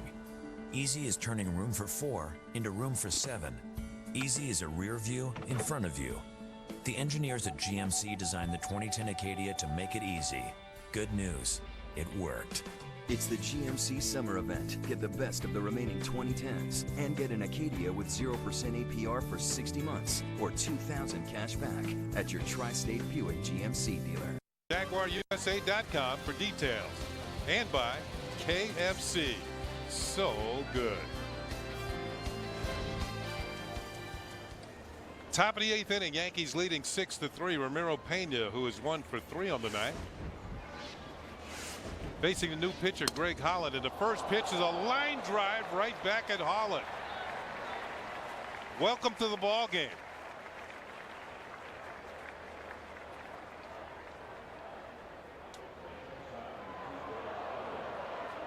Holland had to avoid the bat. That was coming in his direction as well. Yeah, first pitch fastball. Catches the ball. You see the bat shattering. Nice reaction play by the Royal reliever. Wow. Self-preservation. One pitch, 1 out. Here's Derek Jeter. Jeter's 1 for 4, single with a stolen base. He swings at the first pitch, drives it to right center field. Blanco on the run, and he's going to get there. Nice running catch by the Royal center fielder for out number 2. So Holland's thrown 2 pitches, has 2 outs here in the 8th. Yeah, I'm kind of surprised Derek Jeter that aggressive with the first pitch after Pena swung at the first pitch, but Holland will take it. I'll tell you what, Kenny, Blanco can cover some ground in center field. Yes, he can. Seen him go to his right. That was really the first one we've seen him cover some ground to his left. Should be interesting to see when David DeJesus comes back that he's an accomplished outfielder, can play center. I guess see how much Blanco hits from this point on. Here's Nick Swisher. He'll be taking.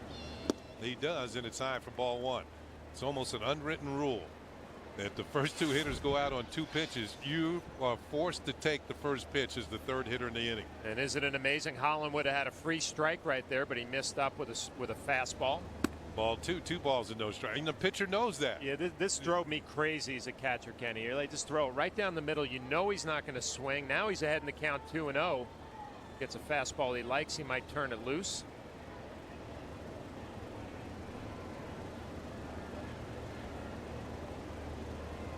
Holland deals, and Swisher rips it. That's going to be a tough souvenir. Maybe not so tough. Good catch by a fan. See that? You come to a game, you're prepared, you have your glove, your Yankee gear. Souvenir from Nick Swisher. What a play.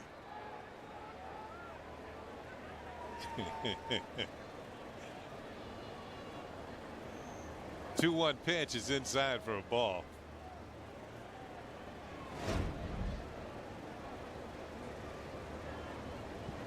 Right. Nice play.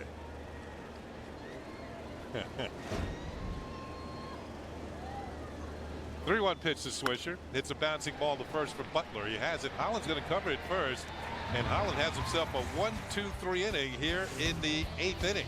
Yankees go quietly at the end of 7.5 at 6-3. New pitcher for the Yankees as we start the bottom half of the 8th inning. Jabba Chamberlain went a perfect 7th and turns it over to the left-hander Boone Logan, who's been putting up outs in a hurry of late. 24 strikeouts in 28 in the 3rd innings. And he'll be facing a couple of left-handed batters here. Kila Kaiahua has a single and a run scored in 3 at-bats.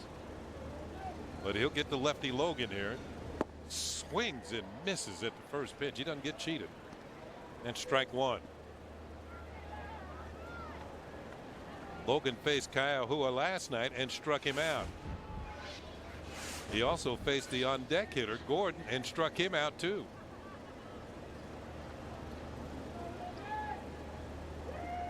Here's the 0-1 pitch, and that just misses the outside corner. 1-1.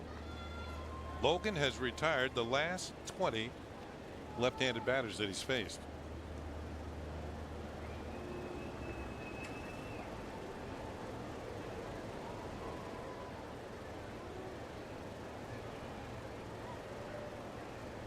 Breaking ball is pop foul, and that's to our left and out of play. Well, Kenny makes him so effective. Obviously, he throws hard in the middle 90s, but he's not afraid to go in on the hands of a left-handed hitter. A lot of times you get these lefties coming out of the pen. They want to throw fastballs away and some sweeping sliders. Boone Logan is not one of those guys. Not afraid to come inside. He has also retired 25 of the last 28 batters overall that he's faced. 1-2 pitch. Bouncing ball towards the right side, and it's through for a base hit. So Kaiahua breaks the string against lefties. I had said it was 20. Actually, it was 19 lefties. So lefties are now 1 for their last 20 against Boone Logan. Kaiahua has his 2nd hit of the night.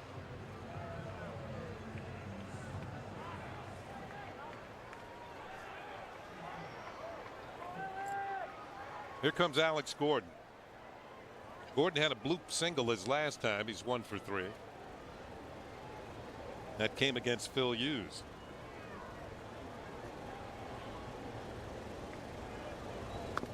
Foul ball, and it's strike 1. Well, we got the attendance for tonight, and as we thought, this is the largest of the 3 crowds so far. 34,206. Now last night on fireworks night they had just over 30,000 here. See what happens tomorrow afternoon. Swing and a miss, strike 2 on Alex Gordon. Nasty slider right there from Boone Logan. Saw him work last night. The velocity was a little better last night than it is today. So he goes to the off-speed pitch, down and away. Tough pitch to hit.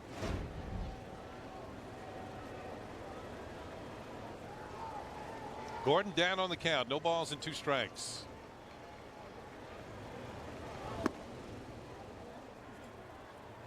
One and 2.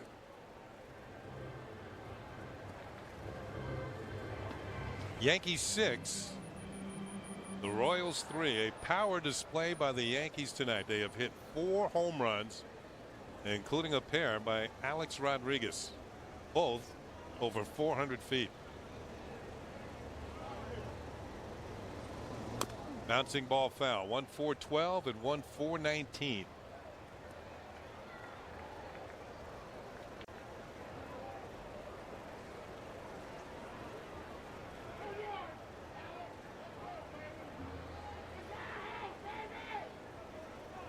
But the longest home run tonight hit by Jorge Posada, 421 feet. But he's got the bragging rights. 1-2 pitch. Breaks off the glove of Posada, and Kaiahua is going to hit down to second base. That's going to be a wild pitch. Looked like a backup slider. Jorge Posada expecting it to be down and away. You see where the target is, and it just kind of spins up and in. Have to believe that would be a wild pitch. We'll see how they score it. And it is a wild pitch.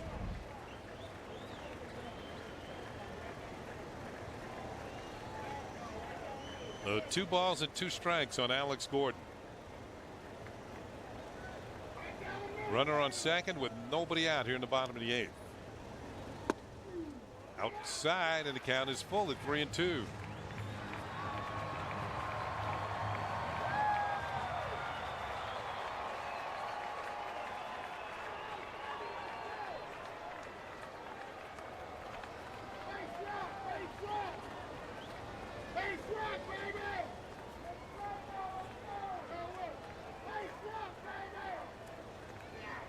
Here is the payoff pitch from Boone Logan to Alex Gordon. And it's hit in the air to left field. Retreating is Brett Gardner, but he's got a beat on it. Over near the line now, makes the catch. And Kaiahua is going to hold at second, so there's 1 down. So Logan gets him on the 3-2 pitch.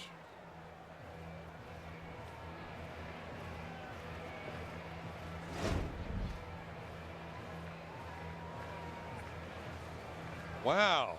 You see that moth fly into his helmet just as the pitch was coming at him? That was during the at-bat. New pitcher coming in for the Yankees, David Robertson, in relief of Boone Logan. A.J. Burnett will start the finale of this 4-game series for the Yankees. His record is 9-9, and Brian Bullington gets the start for the Kansas City Royals. He is 0-2. And that will do it for this 4-game series tomorrow afternoon right here on Yes.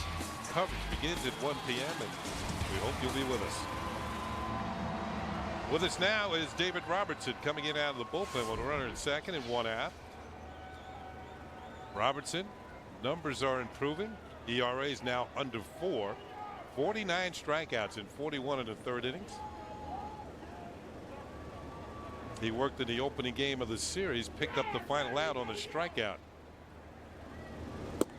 of Jason Kendall. Right here, Unieski Betancourt takes a pitch outside for a ball. Betancourt's had himself a good night. He's 2 for 3. There are the totals thus far. Yankees 6 runs, 12 hits, no errors. 3 runs, 10 hits, and no errors for the Royals.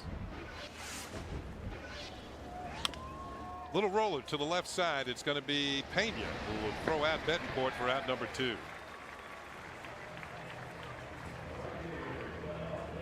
Hey fans, tonight throughout the Yankee season on Yes, we're asking you to vote along with us for the Chevy Player of the Game. Text your vote to 58772, or you can vote online at yesnetwork.com. Tonight's candidates are Wilson Bettamy, Curtis Granderson, Jorge Posada, and Alex Rodriguez.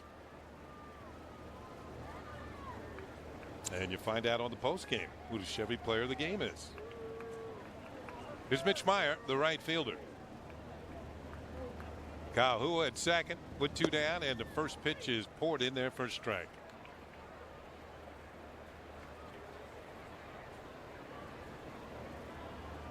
Meyer is 0 for 2. He's looking for his first hit of the series. He's now 0 for 8. Breaking ball is popped up foul. Posada coming back, but there's no room. This is going to be about 6-7 rows back in the seats. And Meyer is now up there with an 0-2 count. But David Robertson has really turned his year around. See that fastball just eats up Meyer in, up and in.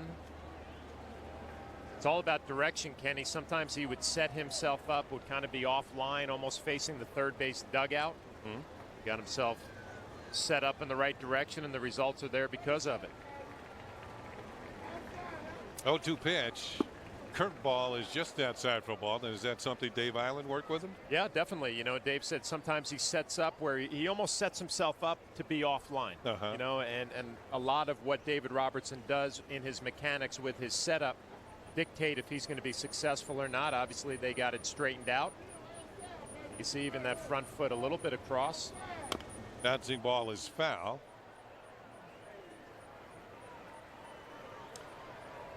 It's amazing what Dave Island picks up or Kevin Long, the hitting coach, picks up just by going over videotape. Just why when the pitcher is not really pitching the way they think he's capable of, or a hitter's not hitting, they just go to the tape and maybe they see one little thing. Yeah, you can even do like a split screen, you know, when he's going good in the past as opposed to when he's struggling and something might jump out at you. Call strike 3 on the breaking ball, and Robertson comes in, faces 2 batters, and retires them both. To the 9th inning, the Yankees have a 3-run lead. 9th inning, Mark Teixeira leads off, takes a pitch inside for ball 1. And that got a piece of Fielding Culbreth. Jason Kendall's going to go out and talk to Holland. Give Culbreth a little time to shake this one off. I don't know what quite happened here. Obviously, there should not be confusion on the signs. Nobody's on the bases. See Kendall setting up middle. It looks like a changeup. Ooh, right off that right knee, right leg. That can't feel good. Fielding Culbreth, he's a gamer back there. He's ready to go.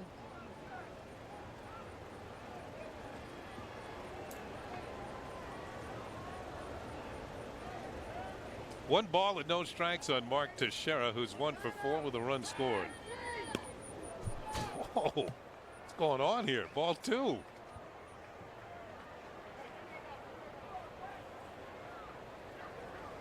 Holland needs to get tunnel vision for that for the glove.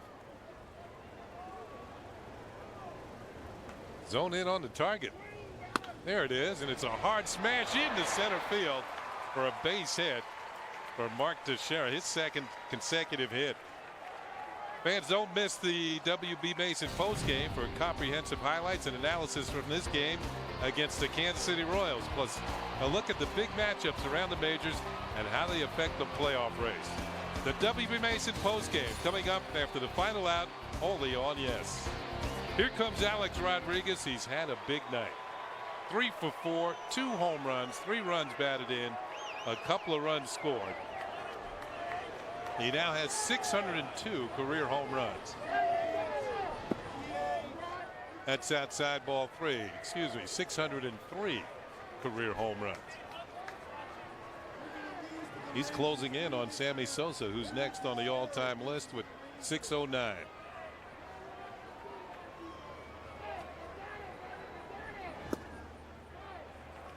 Pitch is ball 2, 2 balls and no strikes. Yeah, you would expect to see a lot of off-speed pitches. Alex Rodriguez has taken care of the fastball tonight. 2 home runs and a base hit. All of them have been on the fastball. 2-0 pitch is hit deep to left field. There it goes. A 3-home run night for Alex Rodriguez, and the Yankees lead 8-3. 3 straight home runs. He now has 21 on the season and 604 for his career. That might be the longest of the 3, Flash. And again, Alex Rodriguez got another fastball and a fastball count. And he did not miss, and I think you're right, Kenny. This is probably the furthest of all 3. 5 runs batted in tonight for Alex Rodriguez. Pitch to Cano is a call strike. Now with 97 runs batted in on the season.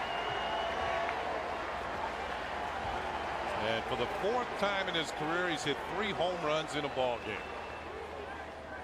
And all 3 of them over 400 feet. Not a cheapie in the bunch. 2-0 count, fastball middle in, and just a perfect swing, balanced.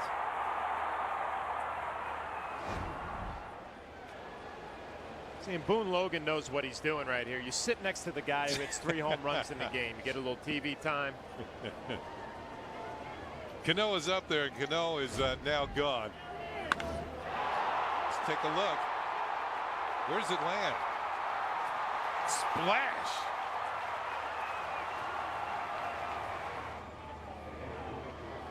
So A-Rod's hit one 412 feet, another one 419, and you were right, this is the longest one. 439 feet on the third home run, third straight home run for Alex Rodriguez. A splash down into the fountains in deep left center field. So after Cano strikes out for the first out, Posada takes a pitch for ball 1.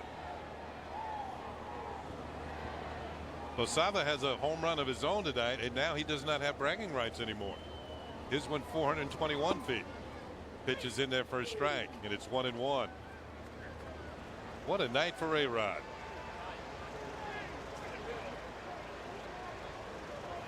He's made this big ballpark seem like a phone booth.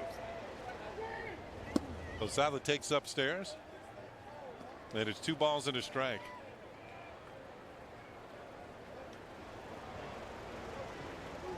He's had a night that only most hitters can just dream about. Posada takes outside.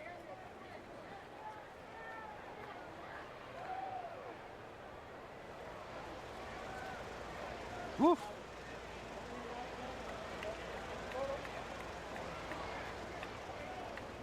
Posada with bouncing ball. The Butler at first. Holland's going to cover, and that is out number 2. So the Yankees now have a commanding 8-3 lead. Alex Rodriguez has driven in 5 runs on 3 home runs.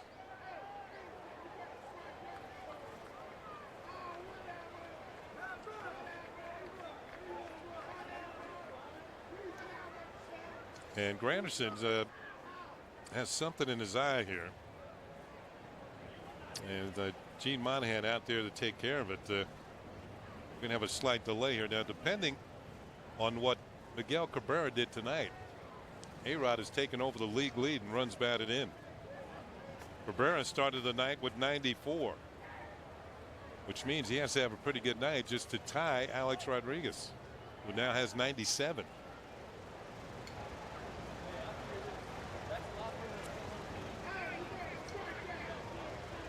We got a bonus trivia question. Kelly Shoppach hit 2 home runs as the Rays catcher today. Who's the only other Tampa Bay catcher to ever hit 2 home runs in a game?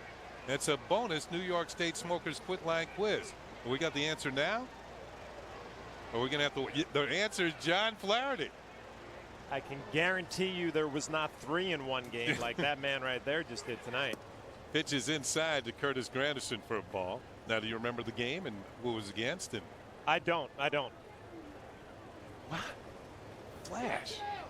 Got lucky 2 times. You know, you close your eyes, you swing hard, you never know what happens. Granderson rips one down the right field line, but it's a foul ball.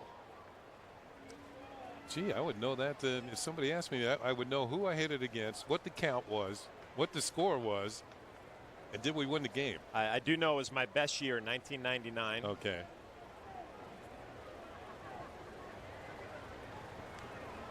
Contract year too, Kenny. That always helps.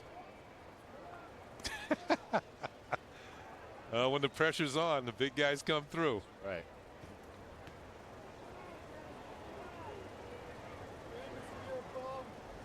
Two 2-1 pitch. The Granderson's up high, 3-1. Now we understand that you did it twice that year, so maybe that's causing confusion for you. But both times you did it in Texas. It's a great place to hit. Yeah, it is. I mean, ball carried, get the ball up in the air. Granderson carries one to left field. Going back is Gordon. He's going to turn. Makes the catch for the final out here in the 9th inning. But fireworks off the bat of Alex Rodriguez. His 21st home run of the season and his 3rd of the night. There it goes. 439 feet. Splashed down into the fountain.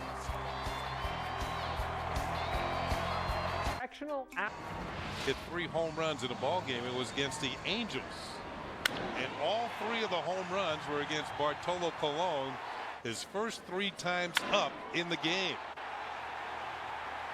And tonight he's hit 3. And that was April 26, 2005 at the old Yankee Stadium. Here's Mitre.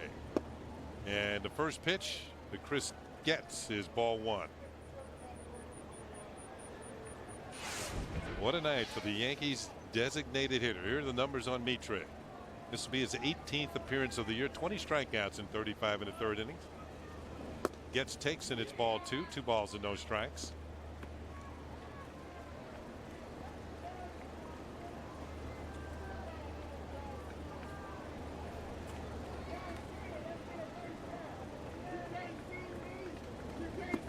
That pitch is low.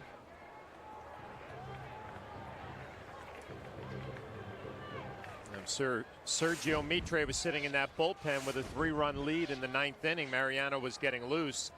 And all of a sudden, Alex Rodriguez hits his 3rd home run of the game. Now you're in the game. Here's a call strike, and it's 3-1. Find a way to throw strikes here in the 9th.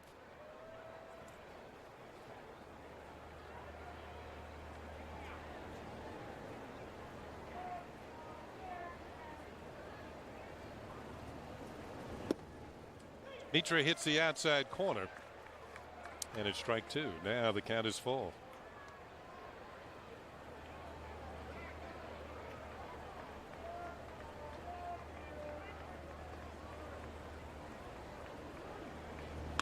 Line drive up the ladder is Cano, and he comes down with it. Out number 1.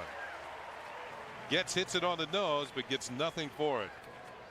Well, nice job by Mitre coming all the way back behind in the count 3-0. Then he throws 3 consecutive fastballs for a strike. Picks up the first out here in the 9th.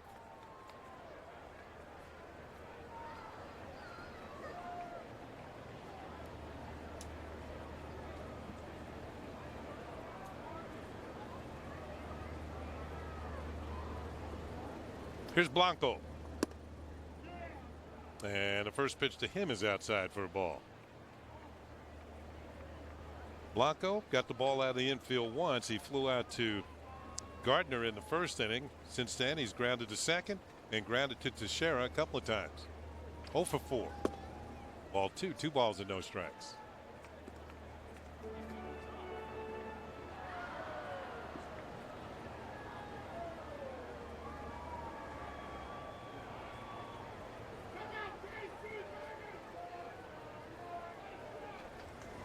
Taken all the way, and that is right down the middle. In there for a strike. 2-1. Well,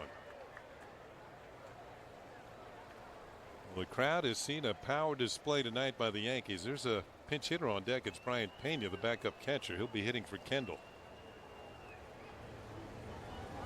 2-1 pitch, bounce foul. 2-2. You know, Kenny, Alex Rodriguez is going to get a lot of attention, and rightfully so, with the 3 home runs, but positive performance from Phil Hughes. Jabba Chamberlain looks sharp. I think Curtis Granderson really has found something with these adjustments that he has made. This will be a good all-around night for the New York Yankees if they can hold on.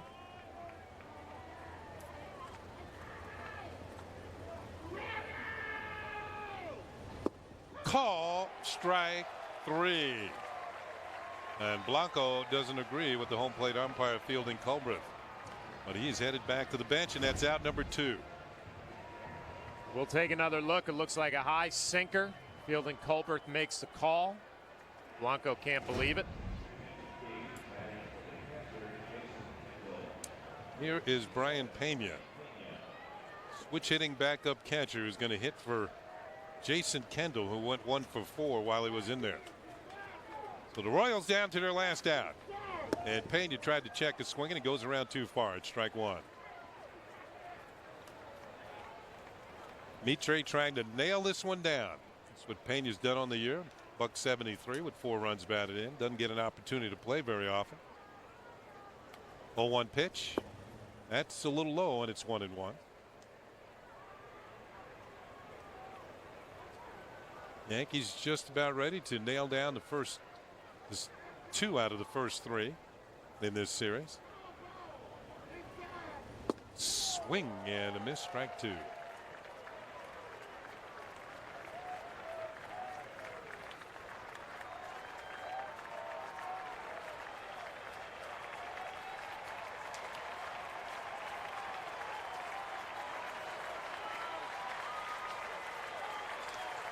Yankee fans are on their feet now, anticipating the final out of the ball game. Touched by Mitre, Cano's up with it, throws on the first, and there's your ball game. I believe that's going to go 1-4-3 for the final put out of the game, as the Yankees win it by a score of 8-3. Curtis Granderson with a home run, his 11th of the year. The Yankees with a power display, 5 home runs in the game. And you want to stick around for the post-game show to find out who's tonight's Chevy player of the game. Total mileage, so to speak, for the Yankees on their home runs, 2,073 feet of home runs tonight.